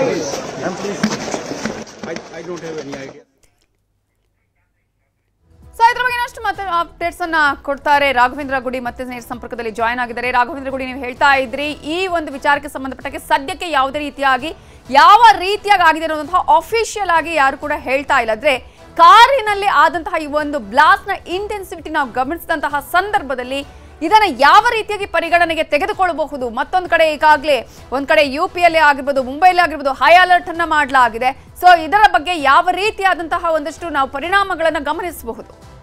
ನವಿತಾ, ಸಹಜವಾಗಿ ಮೂಡುವಂತಹ ಪ್ರಶ್ನೆ ಇದು. ಒಂದು ವೇಳೆ ಅದು ಆಕ್ಸಿಡೆಂಟ್ ಆಗಿದ್ರೆ, CNG ಬ್ಲಾಸ್ಟ್ ಮಗದೊಂದು ಬ್ಲಾಸ್ಟ್ ಆಗಿದ್ರೆ ಯಾಕೆ ದೇಶಾದ್ಯಂತ ಹೈ ಅಲರ್ಟ್ ಅನ್ನ ಘೋಷಣೆ ಮಾಡಲಾಗುತ್ತೆ? ಯಾಕೆ ಅಮಿತ್ ಶಾ ಅವರು ಗುಪ್ತಚರ ಇಲಾಖೆ ಅಧಿಕಾರಿಗಳ ಜೊತೆಯಲ್ಲಿ ದೆಹಲಿ ಪೊಲೀಸ್ ಕಮಿಷನರ್ ಅವರ ಜೊತೆಯಲ್ಲಿ ಸಭೆಯನ್ನ ಮಾಡ್ತಾರೆ ಅನ್ನುವಂಥ ಪ್ರಶ್ನೆಗಳು ಸಹಜವಾಗಿ ಮೂಡುತ್ತೆ. ಆದರೆ ಅಧಿಕೃತವಾಗಿ ಇಲ್ಲಿಯ ತನಕವೂ ಕೂಡ ಇದಕ್ಕೆ ಈ ಬ್ಲಾಸ್ಟ್ಗೆ ಅಥವಾ ಈ ಸ್ಫೋಟಕ್ಕೆ ಪ್ರಮುಖ ಕಾರಣ ಏನು ಅನ್ನೋದ್ರ ಬಗ್ಗೆ ಯಾವುದೇ ರೀತಿಯಾಗಿರ್ತಕ್ಕಂಥ ಸ್ಪಷ್ಟನೆ ಬಂದಿಲ್ಲ. ಹೀಗಾಗಿ ನಾವು ಇದನ್ನ ಕೇವಲ ಸ್ಪೆಕ್ಯುಲೇಟಿವ್ ಆಗಿ ನೋಡಬಹುದು. ಒಂದು ವೇಳೆ ಏನಾದರೂ ಉಗ್ರರ ಇದರ ಹಿಂದೆ ಕೈವಾಡ ಇದ್ರೆ, ಒಂದು ವೇಳೆ ಏನಾದರೂ ಇದು ಬಾಂಬ್ ಬ್ಲಾಸ್ಟ್ ಆಗಿದ್ರೆ ಅದಕ್ಕೆ ಕಾರಣ ಏನು ಅನ್ನುವಂಥದ್ದು ವಿಶ್ಲೇಷಣೆಯನ್ನ ಈಗ ನಾವು ಹೇಗೆ ಮಾಡ್ತಾ ಇದ್ವಲ್ಲ ಆ ಒಂದು ವಿಚಾರದಲ್ಲಿ ನೋಡೋದಾದ್ರೆ, ನಾನು ಅವಾಗಲೇ ಹೇಳ್ತಾ ಇದ್ದಾಗೆ ಒಂದು ಕಡೆಯಿಂದ ಪಾಕಿಸ್ತಾನದ ಅಸೀಂ ಮುನೀರ್ನ ಒಂದು ಮಹತ್ವಾಕಾಂಕ್ಷೆ ಇರ್ಬೋದು, ಮತ್ತೊಂದು ಕಡೆಯಿಂದ ಇವತ್ತು ಇಡೀ ದಿನ ನಾವು ನೋಡ್ತಾ ಇದ್ವಲ್ಲ ದೇಶಾದ್ಯಂತ, ಅದರಲ್ಲೂ ಪ್ರಮುಖವಾಗಿ ಜಮ್ಮು ಕಾಶ್ಮೀರ ಮತ್ತು ಹರಿಯಾಣ 2 ರಾಜ್ಯಗಳಲ್ಲಿ 3000 kgಗೂ ಅಧಿಕ ಸ್ಫೋಟಕಗಳನ್ನು ವಶಕ್ಕೆ ಪಡೆದುಕೊಳ್ಳಲಾಗಿದೆ. ಅದು ಕೂಡ ಗೌರ್ಮೆಂಟ್ ಡಾಕ್ಟರ್ಸ್ಗಳಿಂದ. ಹೀಗಾಗಿ ಸಹಜವಾಗಿ ಅದರ ಹಿಂದೆ ಇರತಕ್ಕಂಥ ISIS ಇರ್ಬೋದು ಅಥವಾ ಅದರ ಹಿಂದೆ ಅಲ್ ಖೈದಾದ ಕೈವಾಡ ಇರೋದು ಈಗ ಆಲ್ರೆಡಿ ಗೊತ್ತಾಗ್ತಾ ಇದೆ ಯಾವುದು ಈ ಸ್ಫೋಟಕಗಳು ಸಿಕ್ಕಿರೋ ಹಿಂದೆ ಇಲ್ಲಿ. ಹಾಗಾದ್ರೆ ಈ ಒಂದು ಸ್ಫೋಟಕ್ಕೂ ಅದಕ್ಕೆ ಏನಾದರೂ ಲಿಂಕ್ ಇದೆಯಾ, ಡೈರೆಕ್ಟ್ ಲಿಂಕ್ ಅಥವಾ ಇಂಡೈರೆಕ್ಟ್ ಲಿಂಕ್ ಏನಾದರೂ ಇದೆಯಾ ಅನ್ನುವಂಥ ಪ್ರಶ್ನೆ ಸಹಜವಾಗಿ ಮೂಡುತ್ತೆ. ಮತ್ತೊಂದು ಕಡೆ ಇಡೀ ದೇಶಾದ್ಯಂತ ನೋ ಟ್ಯಾಮ್ ಅಂದ್ರೆ ನೋಟಿಸ್ ಟು ಏರ್ಮ್ಯಾನ್ ಅಂತ, ಇಷ್ಟುದ ಮೇಲೆ ನೀವು ಆ ವಿಮಾನಗಳನ್ನು ಹಾರಿಸಬೇಡಿ ಅಂತೇಳಿ ನೋ ಟ್ಯಾಮ್ ಅನ್ನ ಇಡೀ ದೇಶಾದ್ಯಂತ ಜಾರಿ ಮಾಡ್ತಾ ಇದೆ. ನಮ್ಮ ವಾಯುಸೇನೆ ಇರ್ಬೋದು, ಭೂಸೇನೆ ಇರ್ಬೋದು, ಜಲಸೇನೆ ಇರ್ಬೋದು, ಒಟ್ಟಾಗಿ ಯುದ್ಧಾಭ್ಯಾಸವನ್ನ ಬೇರೆ ಬೇರೆ ಹೆಸರಿನಲ್ಲಿ ಮಾಡ್ತಾ ಇದ್ದಾವೆ. ಅದರಲ್ಲೂ ಪ್ರಮುಖ ಅದಕ್ಕೆ ಇರತಕ್ಕಂಥ ಹೆಸರಂದ್ರೆ ಆಪರೇಷನ್ ತ್ರಿಶೂಲ್ ಅಂತ. ಆ ತ್ರಿಶೂಲ್ ಹೆಸರಲ್ಲಿ ಈ ದೇಶಾದ್ಯಂತ ನೋಟಮನ್ನ ಘೋಷಣೆ ಮಾಡಿ ಯುದ್ಧಾಭ್ಯಾಸವನ್ನ ಮಾಡಲಾಗ್ತಾ ಇದೆ. ನೋಡಿ, ನೀವು ಮೇಲೆ ಯುದ್ಧಾಭ್ಯಾಸವನ್ನ ಮಾಡ್ತಾ ಇದ್ರು, ನಾವು ನಿಮ್ಮ ರಾಷ್ಟ್ರ ರಾಜಧಾನಿಯನ್ನೇ ಟಾರ್ಗೆಟ್ ಮಾಡಬಲ್ವಿ, ನಮ್ಮ ಪವರ್ ಹೀಗಿದೆ ಅಂತೇಳಿ ಅದನ್ನ ಹೇಳೋದಕ್ಕೆ, ಆ ಮಾಹಿತಿಯನ್ನು ಕೊಡೋದಕ್ಕೆ ಏನಾದರೂ ಉಗ್ರಗಾಮಿ ಸಂಘಟನೆಗಳು ಇಂತಹ ಒಂದು ಘಟನೆಗೆ ಕಾರಣವಾದವಾ ಅನ್ನುವಂಥ ಪ್ರಶ್ನೆ ಸಹಜವಾಗಿ ಮೂಡುತ್ತೆ. ಆದರೆ ಅದಕ್ಕೆ ಉತ್ತರ ಸಿಗುವಂಥದ್ದು ಇದರ ಹಿಂದೆ ಉಗ್ರರ ಕೈವಾಡ ಇದೆಯಾ ಅಥವಾ ಇಲ್ವಾ ಅನ್ನುವಂಥ ಮಾಹಿತಿ ಬಂದ ನಂತರ ಅಷ್ಟೇ. ಆದರೆ ಮತ್ತೊಂದು ವಿಚಾರವನ್ನ ನಾವಿಲ್ಲಿ ಗಮನಿಸ್ತಾ ಇದ್ವಿ ನವಿತಾ, ಅದನ್ನು ಕೂಡ ನಾವು ಗಮನಿಸಬೇಕು. ನೋಡಿ, ಯಾವಾಗೆಲ್ಲ ಅಮೆರಿಕ ಮತ್ತು ಪಾಕಿಸ್ತಾನ ಹತ್ತಿರಕ್ಕೆ ಬರ್ತಾವೆ, ನಾವೀಗ ನೋಡ್ತಾ ಇದ್ದೀವಿ ಯಾವ ರೀತಿಯಾಗಿ ಆಪರೇಷನ್ ಸಿಂಧೂರ ನಂತರದಲ್ಲಂತೂ ಅಮೆರಿಕ ಅಧ್ಯಕ್ಷರಾಗಿರ್ತಕ್ಕಂಥ ಡೊನಾಲ್ಡ್ ಟ್ರಂಪ್ ಅವರು ಆಸಿಮ್ ಮುನೀರ್ಗಿರ್ಬೋದು ಅಥವಾ ಶೇವಾಜ್ ಶರೀಫ್ಗಿರ್ಬೋದು ತನ್ನನ್ನು ಎಷ್ಟು ಅವರನ್ನು ಹತ್ತಿರ ಮಾಡ್ಕೊಂಡಿರುವಂಥದ್ದು, ಅವರ ಜೊತೆಯಲ್ಲಿ ಬಿಸ್ನೆಸ್ ಮಾಡೋದಕ್ಕೆ ಅಥವಾ ಅಲ್ಲಿ ಇನ್ವೆಸ್ಟ್ಮೆಂಟ್ ಅನ್ನು ಮಾಡೋದಕ್ಕೆ. ಇನ್ನು ಇಲ್ಲಿ ಬಾಂಗ್ಲಾದೇಶದಲ್ಲಿ ಶೇಖ್ ಹಸೀನಾ ಅವರನ್ನ ಪದಚ್ಯುತಗೊಳಿಸಿ ಅಲ್ಲಿ ಸಿಐ ಏಜೆಂಟ್ ಅಂತ ಹೇಳಲಾಗ್ತಾ ಇದೆ, NGOಗಳ ಏಜೆಂಟ್ ಅಂತ ಹೇಳಲಾಗ್ತಾ ಇದೆ ಅಂತ ಮೊಹಮ್ಮದ್ ಅವರನ್ನು ಅಲ್ಲಿಗೆ ತಂದು ಅಲ್ಲಿ ಒಂದು ಕೇರ್ ಟೇಕರ್ ಪ್ರಧಾನಿ ರೀತಿಯಾಗಿ ಅಥವಾ ಅಡ್ವೈಸರ್ ಮಾಡಿರುವಂಥದ್ದು. ಇವೆಲ್ಲವನ್ನ ನೋಡ್ತಾ ಇದ್ರೆ ಭಾರತ ದೇಶದ ಸುತ್ತಮುತ್ತಲೂ ಕೂಡ ಸಾಕಷ್ಟು ಘಟನೆಗಳು ನಡೀತಾ ಇದ್ದಾವೆ. ಅದಕ್ಕೂ ಇದಕ್ಕೆ ಏನಾದರೂ ಲಿಂಕ್ ಇದೆಯಾ? ಯಾಕಂದ್ರೆ ನಾವು ಮರೆಯೋ ಹಾಗಿಲ್ಲ, 2008 ಮುಂಬೈ ಬ್ಲಾಸ್ಟ್ ಆದಂಥ ಸಂದರ್ಭ, ಒಂದು ಏನು ಮುಂಬೈಯಲ್ಲಿ ಅಷ್ಟು ದೊಡ್ಡ ಮಟ್ಟದ ದಾಳಿ ನಡೆದಿರುತ್ತೆ, ಕಸಬ್ ಸೇರಿದಂತೆ ಸಾಕಷ್ಟು ಉಗ್ರರು ದಾಳಿಯನ್ನ ಮಾಡಿರ್ತಾರೆ. ಅದಕ್ಕೆ ರೇಖೆಯನ್ನ ಹಾಕಿ ಕೊಟ್ಟಿದ್ದು, ಅದಕ್ಕೆ ಮೂಲಭೂತವಾದಂಥ ಕಾರಣ ಆದಂಥವನು ಡೇವಿಡ್ ಹೆಡ್ಲಿ ಅಂತಕ್ಕಂಥವನು. ಆ ಹೆಡ್ಲಿ ಯಾರಾಗಿರ್ತಾನೆ? ಅಮೆರಿಕದ CIA ಏಜೆಂಟ್ ಆಗಿರ್ತಾನೆ, ನಂತರ ISI ಸೇರ್ಕೊಂಡ ಅಂತ ಹೇಳಲಾಗುತ್ತೆ. ಆದ್ರೆ ಆತ ಇಲ್ಲಿ ಟೂರಿಸ್ಟ್ ರೀತಿಯಾಗಿ ಬಂದು ರೇಖೆಯನ್ನ ಹಾಕಿ ಪಾಕಿಸ್ತಾನಕ್ಕೆ ಸಹಾಯವನ್ನ ಮಾಡಿರ್ತಾನೆ. ಈಗ ಭಾರತ ಗಡಿಪಾರು ಮಾಡಿ ಅಮೆರಿಕದಿಂದ ತಂದಿರತಕ್ಕಂಥ ರಾಣಾ ಕೂಡ ಒಂದು ಪಾಕಿಸ್ತಾನದ ಸೇನೆಯಲ್ಲಿ ಅಧಿಕಾರಿಯಾಗಿರ್ತಾನೆ. ಆತ ಅಮೆರಿಕ ಆತನಿಗೆ ಒಂದು ಇರೋದಕ್ಕೆ ಅವಕಾಶವನ್ನ ಮಾಡಿಕೊಟ್ಟಿರುತ್ತೆ. ಹೀಗಾಗಿ ಇವೆಲ್ಲ ಘಟನೆಗಳನ್ನ ನೋಡ್ತಾ ಇದ್ದಾಗ ಮೋಸ್ಟ್ ಪವರ್ಫುಲ್ ಆಗಿ ಹೊರಹೊಮ್ಮತಿರೋ ಭಾರತವನ್ನ ಕಟ್ಟಿ ಹಾಕೋದಕ್ಕೆ ಸಾಧ್ಯತೆ ನಮ್ಮ ಹತ್ರ ಇದ್ದಾವೆ. ನೀವು ಹೇಳಿದ್ರಲ್ಲ, ಭಾರತದ ಮೇಲೆ ಒಂದೇ ಒಂದು ಉಗ್ರರ ದಾಳಿ ಆದ್ರೆ ಅದನ್ನ ನಾವು ಯುದ್ಧ ಅಂತ ಪರಿಗಣಿಸ್ತೀವಿ ಅಂತೇಳಿ. ಆಯ್ತು, ಈಗ ಯುದ್ಧ ಮಾಡಿ ನಮ್ಮ ಮೇಲೆ ಅಂತೇಳಿ ಒಂದು ನೇರವಾದಂತಹ ಹೇಳಿಕೆಯನ್ನು ಕೊಡಲಾಗ್ತಾ ಇದೆ. ಈ ರೀತಿಯಾಗಿರ್ತಕ್ಕಂಥ ಮಾಹಿತಿಗಳು ಸ್ಪಷ್ಟವಾಗಿ ಬರ್ತಾ ಇದ್ದಾವೆ. ಈಗ ಬರ್ತಿರುವಂತಹ ಮಾಹಿತಿಯನ್ನು ನೋಡೋದಾದ್ರೆ ನವಿತಾ, ಇದು ಟೆರರಿಸ್ಟ್ ಅಟ್ಯಾಕ್ ಅನ್ನುವಂಥದ್ದು ಬಹುತೇಕವಾಗಿ ಕನ್ಫರ್ಮ್ ಆಗಿದೆ. ಅಧಿಕೃತವಾದಂತಹ ಮಾಹಿತಿ ಬರ್ತಾ ಇದೆ, ಇದು ಭಯೋತ್ಪಾದಕ ದಾಳಿಯೇ ಅಂತ. ಆ ನಿಟ್ಟಿನಲ್ಲಿ ಈ ವಿಚಾರವನ್ನು ನೋಡಬೇಕು. ಈ ಒಂದು ದಾಳಿ ಹಿಂದೆ ಭಯೋತ್ಪಾದಕ ಸಂಘಟನೆಗಳಿರೋದು ಸ್ಪಷ್ಟವಾದಂಥ ಮಾಹಿತಿ ಬರ್ತಾ ಇದೆ. ಇದು CNG ಬ್ಲಾಸ್ಟ್ ಅಲ್ಲ, ಬದಲಿಗೆ ದೊಡ್ಡ ಮಟ್ಟದ ಸ್ಫೋಟವಾಗಿರುವಂಥ ಸಾಧ್ಯತೆ ಇದೆ. ಟೆರರಿಸ್ಟ್ ಅಟ್ಯಾಕೇ ಅಂತಕ್ಕಂಥ ಮಾಹಿತಿಗಳು ಬರ್ತಾ ಇದ್ದಾವೆ. ಆ ಒಂದು ಮಾಹಿತಿಯನ್ನು ಆಧರಿಸಿ ನೋಡೋದಾದ್ರೆ ಮತ್ತೆ ಭಾರತದ ಮೇಲೆ ಈ ಪುಲ್ವಾಮಾ ಭಾಗ 2 ನಡೀತಾ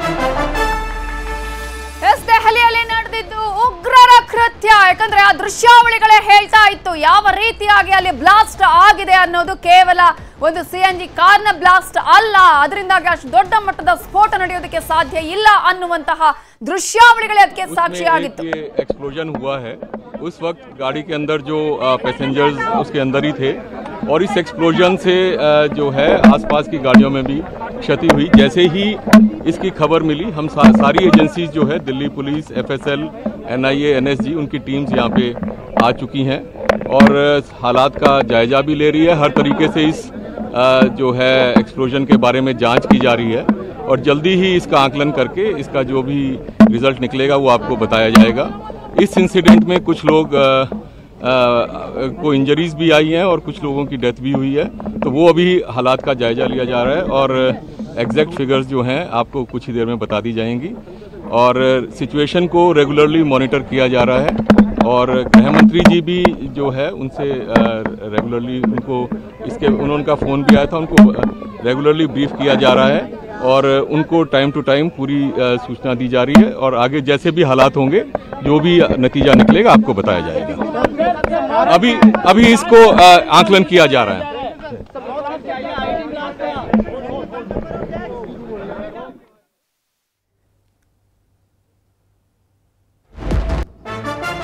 ಅಧಿಕೃತ ಆಗಿದೆ, ರಾಷ್ಟ್ರ ರಾಜಧಾನಿಯಲ್ಲಿ ಬ್ಲಾಸ್ಟ್ ಆಗಿರೋದು ಉಗ್ರರ ಕೃತ್ಯದಿಂದ ಅನ್ನುವಂಥದ್ದು. ಭಾರಿ ಪ್ರಮಾಣದ IED ಬಳಸಿ ದಾಳಿಯನ್ನ ಮಾಡಿರುವಂತಹ ಒಂದು ಸಾಧ್ಯತೆಗಳು ಕೂಡ ಇದೆ. ದೆಹಲಿಯಲ್ಲಿ ನಡೆದಿದ್ದು ಕೇವಲ ಕಾರಿನ ಬ್ಲಾಸ್ಟ್ ಅಲ್ಲ, ನಡೆಸಿದ್ದು ಉಗ್ರರ ಕೃತ್ಯ. ಎಲ್ಲೂ ಅಲ್ಲ, ರಾಷ್ಟ್ರ ರಾಜಧಾನಿಯನ್ನೇ ಟಾರ್ಗೆಟ್ ಮಾಡಿಕೊಂಡು ಉಗ್ರರು ತಮ್ಮ ಕೃತ್ಯವನ್ನ ನಡೆಸಿದ್ದಾರೆ. ಉಗ್ರರ ಅಟ್ಟಹಾಸಕ್ಕೆ ಭಾರತ ಬೆಚ್ಚಿ ಬಿದ್ದಿದೆ. ಕಾರಣ, ಈಗಾಗಲೇ ಭಾರತ ತಕ್ಕ ಪಾಠವನ್ನ ಈ ಹಿಂದಿನಿಂದಲೂ ಕಲಿಸಿಕೊಂಡು ಬಂದಿತ್ತು.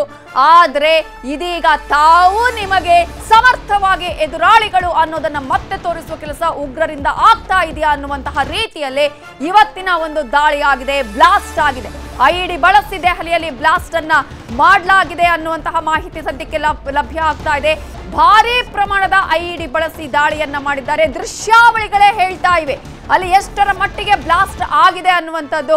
ಕಾರಣ ಅಲ್ಲಿದ್ದಂತಹ 2 ಕಾರು ಮಾತ್ರ ಅಲ್ಲ, ಅಲ್ಲಿ ಅಕ್ಕಪಕ್ಕದಲ್ಲಿದ್ದಂತಹ ಎಲ್ಲ ಕಾರುಗಳು, ವೆಹಿಕಲ್ಗಳು, ಆಟೋ ಛಿದ್ರವಾಗಿದೆ. ಸುಟ್ಟು ಕರಕಲಾಗಿರುವಂತಹ ದೃಶ್ಯಾವಳಿಗಳೇ ಹೇಳ್ತಾ ಇದೆ ಎಷ್ಟರ ಮಟ್ಟಿಗೆ ಅದರ ಸ್ಫೋಟ ತೀವ್ರತೆ ಆಗಿತ್ತು, ಆ ಒಂದು ತೀವ್ರತೆಯಿಂದಾಗಿಯೇ ಏನೆಲ್ಲ ನಡೆಯಿತು ಅನ್ನೋದನ್ನ ಕೂಡ ನಾವಿಲ್ಲಿ ದೃಶ್ಯಗಳ ಸಮೇತವಾಗಿ ನೋಡಬಹುದು. IED ಬಳಸಿ ದೆಹಲಿಯಲ್ಲಿ ಬ್ಲಾಸ್ಟ್ ಮಾಡಲಾಗಿದೆ. ಉಗ್ರರ ಕೃತ್ಯ ಅನ್ನೋದು ಇದೀಗ ಸಾಬೀತಾಗಿದೆ. ಭಾರೀ ಪ್ರಮಾಣದ IED ಬಳಸಿ ದಾಳಿಯನ್ನ ಮಾಡಿದ್ದಾರೆ. ಇದೀಗ ಉಗ್ರರ ಹೆಜ್ಜೆಯ ಗುರುತಿನ ಹಿಂದೆ ಬಿದ್ದಿದ್ದಾರೆ ಪೊಲೀಸರು, ಸೇನೆ, NSG, NIA ಆಗಿರ್ಬೋದು, ಈಗಾಗಲೇ ದೆಹಲಿ ಪೊಲೀಸರಾಗಿರ್ಬೋದು, ಎಲ್ಲರೂ ಕೂಡ ಸ್ಥಳದಲ್ಲೇ ಬೀಡು ಬಿಟ್ಟಿದ್ದಾರೆ. ಈಗಾಗಲೇ ಅಧಿಕೃತವಾಗಿ ಎಷ್ಟು ಮಂದಿ ಸಾವನ್ನಪ್ಪಿದ್ದಾರೆ ಅನ್ನೋದ್ರ ಬಗ್ಗೆ ಹೇಳೋದಕ್ಕೆ ಆಗೋದಿಲ್ಲ ಅಂತ ಅಧಿಕಾರಿಗಾಗಲೇ ಮಾಹಿತಿಯನ್ನು ಕೊಟ್ಟರು. ಆದರೆ ಸದ್ಯಕ್ಕೆ ಬಂದಿರುವ ಮಾಹಿತಿಯ ಪ್ರಕಾರ ಸ್ಫೋಟಕ್ಕೆ 8 ಮಂದಿ ಸಾವನ್ನಪ್ಪಿದ್ದಾರೆ. ದೇಶದಾದ್ಯಂತ ಅಲರ್ಟ್ಗೆ ಕೇಂದ್ರ ಈಗಾಗಲೇ ಸೂಚನೆಯನ್ನ ಕೊಟ್ಟಿದೆ. ಮುಂಬೈ ಆಗಿರಬಹುದು ಅಥವಾ UP ಆಗಿರಬಹುದು, ಅನೇಕ ಕಡೆಗಳಲ್ಲಿ ಹೈ ಅಲರ್ಟ್ ಅನ್ನ ಘೋಷಣೆ ಮಾಡಲಾಗಿದೆ. ದೆಹಲಿ ದಾಳಿ ಬಗ್ಗೆ ಅಮಿತ್ ಶಾ ಜೊತೆಗೆ ಪ್ರಧಾನಿ ನರೇಂದ್ರ ಮೋದಿ ಅವರು ಚರ್ಚೆಯನ್ನ ಮಾಡ್ತಾ ಇದ್ದಾರೆ. ಭದ್ರತೆಯ ದೃಷ್ಟಿಯಿಂದ ಈಗಾಗಲೇ ಭಾರತವನ್ನ ಕೆಣಕಿದ್ದಾರೆ ಉಗ್ರರು. ದೆಹಲಿ ದಾಳಿ ಬಗ್ಗೆ ಅಮಿತ್ ಶಾ ಅವರ ಜೊತೆಗೆ ಪ್ರಧಾನಿ ನರೇಂದ್ರ ಮೋದಿ ಅವರು ಚರ್ಚೆಯನ್ನ ಮಾಡಿದ್ದಾರೆ. ಸ್ಫೋಟದ ಹಿಂದಿನ ಕಾರಣದ ಬಗ್ಗೆ ಅಮಿತ್ ಶಾ ಅವರ ಬಳಿ ಮಾಹಿತಿಯನ್ನ ಪಡೆದಿದ್ದಾರೆ ಪ್ರಧಾನಿ ನರೇಂದ್ರ ಮೋದಿ ಅವರು. ದೆಹಲಿ ದಾಳಿ ಬಗ್ಗೆ ಅಮಿತ್ ಶಾ ಜೊತೆ ಪ್ರಧಾನಿ ನರೇಂದ್ರ ಮೋದಿ ಮಾಹಿತಿಯನ್ನ ಈಗ ಪಡ್ಕೊಂಡಿದ್ದಾರೆ. ಎಷ್ಟೊತ್ತಿಗಾಯ್ತು, ಏನಾಯ್ತು, ಯಾವ ರೀತಿಯಾಗಿ ಆಗಿದೆ, ಇದರ ಹಿಂದಿನ ಕಾರಣ ಏನು ಅನ್ನೋದ್ರ ಬಗ್ಗೆ ಕೂಡ ಇದೀಗ ಪ್ರಧಾನಿ ನರೇಂದ್ರ ಮೋದಿ ಚರ್ಚೆಯನ್ನ ಮಾಡಿದ್ದಾರೆ. ದೆಹಲಿ ದಾಳಿ ಬಗ್ಗೆ ಅಮಿತ್ ಶಾ ಅವರ ಜೊತೆ ಮೋದಿ ಚರ್ಚೆಯನ್ನ ಮಾಡಿದ್ದಾರೆ. ಸದ್ಯಕ್ಕೆ ಇದೀಗ ಮಾಹಿತಿಗಳು ಲಭ್ಯ ಆಗ್ತಾ ಇದೆ. ಉಗ್ರರ ಕೈವಾಡದ ಶಂಕೆ ಅನ್ನುವಂತಹ ಅಪ್ಡೇಟ್ ಸಿಗ್ತಾ ಇದೆ. ಆಲ್ರೆಡಿ ನಾವಿಲ್ಲಿ ಗಮನಿಸ್ತಾ ಇದ್ವಲ್ಲ, ಆ ಒಂದು ದಾಳಿ ಹೇಗಾಯ್ತು. 6:55 ವೇಳೆಗೆ ದೆಹಲಿಯ ಕೆಂಪು ಕೋಟೆಯ ಮೆಟ್ರೋ ಗೇಟ್ ನಂಬರ್ 1 ಬಳಿ ಈ ಒಂದು ಕಾರ್ ಬ್ಲಾಸ್ಟ್ ಆಗತ್ತೆ. ದಾಳಿಯ ಬಗ್ಗೆ ಸಮಗ್ರ ಮಾಹಿತಿಯನ್ನ ಪ್ರಧಾನಿ ನರೇಂದ್ರ ಮೋದಿ ಅವರು ಪಡ್ಕೊಂಡಿದ್ದಾರೆ. ದಾಳಿ ಏನು, ಯಾವ ರೀತಿಯಾಗಾಯ್ತು, ಸ್ಫೋಟದ ಹಿಂದಿನ ಕಾರಣ ಏನು, ಏನೇನಾಗಿದೆ ಸದ್ಯಕ್ಕೆ ಅನ್ನೋದ್ರ ಬಗ್ಗೆ ಸಂಪೂರ್ಣವಾದ ಮಾಹಿತಿಯನ್ನ ಕೇಂದ್ರ ಗೃಹ ಸಚಿವರಾಗಿರುವ ಅಮಿತ್ ಶಾ ಅವರ ಬಳಿ ಪಡ್ಕೊಂಡಿದ್ದಾರೆ. ನಿಮಗೆ ನೇರ ಪ್ರಸಾದ ದೃಶ್ಯಗಳಲ್ಲಿ ಕೂಡ ನಾವು ಆಗದಿಂದ ತೋರಿಸ್ತಾ ಇದ್ವಿ. ಅಲ್ಲಿ ಯಾವ ರೀತಿಯಾಗಿ ಬ್ಲಾಸ್ಟ್ ಆಗಿದೆ, ಅದರ ತೀವ್ರತೆ ಎಷ್ಟರ ಮಟ್ಟಿಗೆ ಇದೆ, ಏನೇನಾಗಿದೆ, ಎಷ್ಟು ಸಾವು ನೋವುಗಳಾಗಿದೆ, ಎಷ್ಟು ಮಂದಿ ಗಾಯಗೊಂಡಿದ್ದಾರೆ ಅನ್ನೋದ್ರ ಬಗ್ಗೆ ಮಾಹಿತಿಯನ್ನ ಕೊಡ್ತಾ ಇದ್ವಿ. ಇದರ ಬಗ್ಗೆ ಇನ್ನಷ್ಟು ಡೀಟೇಲ್ಸ್ ಅನ್ನು ಕೊಡೋದಕ್ಕೆ ಮತ್ತೆ ರಾಘವೇಂದ್ರ ಗುಡಿ ನೇರ ಸಂಪರ್ಕದಲ್ಲಿ ಜಾಯ್ನ್ ಆಗಿದ್ದಾರೆ. ರಾಘವೇಂದ್ರ ಗುಡಿ, ಈಗಾಗಲೇ ಉಗ್ರರ ಕೃತ್ಯ ಅನ್ನೋದಕ್ಕೆ ಒಂದಷ್ಟು ನಮಗೆ ದೃಶ್ಯಾವಳಿಗಳು ಕೂಡ ಹೇಳ್ತಾ ಇದೆ. ಅಂತಹ ಒಂದು ಸ್ಫೋಟ, ಅದರ ತೀವ್ರತೆ, ಅಲ್ಲಿ ಆದಂತಹ ಅನಾಹುತಗಳು, ಸದ್ಯಕ್ಕೆ ಇದು ಉಗ್ರರ ಕೈವಾಡ ಅಂತಾನೆ ಅಂದ್ಕೊಳ್ಬಹುದಾ?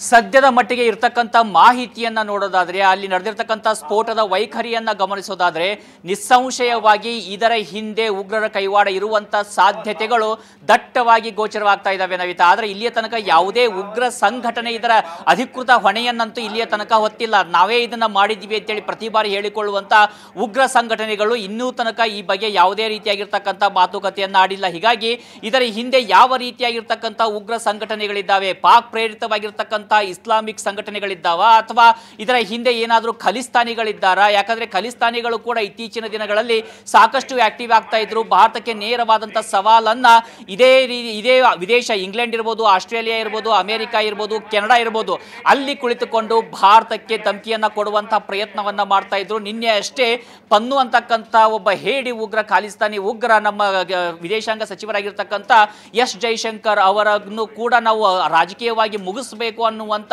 ಹೇಳಿಕೆಯನ್ನ ಆತ ಕೊಟ್ಟಿದ್ದ. ಹೀಗಾಗಿ ಸಹಜವಾಗಿ ಇಲ್ಲಿ ಸಾಕಷ್ಟು ಪ್ರಶ್ನೆಗಳಂತೂ ಮೂಡ್ತಾ ಇದ್ದಾವೆ.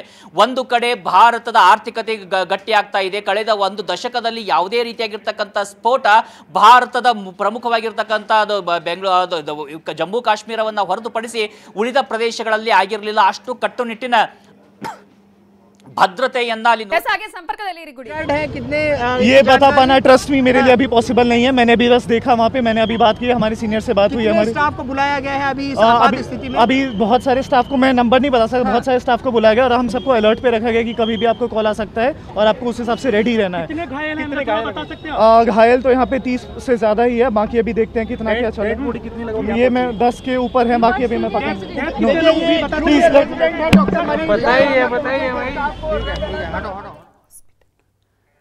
ಸೊ ಈಗಾಗಲೇ ಹಾಸ್ಪಿಟಲ್ನಿಂದನೂ ಕೂಡ ಒಂದಷ್ಟು ಮಾಹಿತಿಗಳು ಲಭ್ಯ ಆಗ್ತಾ ಇದೆ. ಈಗಾಗಲೇ ಸಾಕಷ್ಟು ಜನ ಅಲ್ಲಿ ಈಗ ಹಾಸ್ಪಿಟಲ್ನಲ್ಲಿ ಬಂದಿದ್ದಾರೆ. ಕಾರಣ ಈಗಾಗಲೇ ಅವರಿಗೆ ಸಾಕಷ್ಟು ಗಾಯ ಆಗಿದೆ. ಗಂಭೀರವಾದ ಗಾಯಗೊಂಡವರ ಸಂಖ್ಯೆ ಈಗಾಗಲೇ ಕ್ಷಣದಿಂದ ಕ್ಷಣಕ್ಕೆ ಏರಿಕೆ ಆಗ್ತಾ ಇದೆ. ನಿಮಗೆ ನೇರ ಪ್ರಸಾರದ ದೃಶ್ಯಗಳನ್ನು ಕೂಡ ತೋರಿಸ್ತಾ ಇದ್ದೀವಿ. ಅಲ್ಲಿ ಯಾವ ರೀತಿಯಾಗಿ ವೆಹಿಕಲ್ಗಳು ಸುಟ್ಟು ಕರಕಲಾಗಿದೆ. ಒಂದು ಕಾರ್ ಬ್ಲಾಸ್ಟ್ ಆದಂತ ಸಂದರ್ಭದಲ್ಲಿ ಅದರಕ್ಕಿಂತಲೇ ಮುಂದೆ ಎಲ್ಲೆಲ್ಲಿ ಅಕ್ಕಪಕ್ಕದಲ್ಲಿ ವೆಹಿಕಲ್ಗಳಿತ್ತೋ ಅವೆಲ್ಲವೂ ಕೂಡ ಸುಟ್ಟು ಕರಕಲಾಗಿದೆ.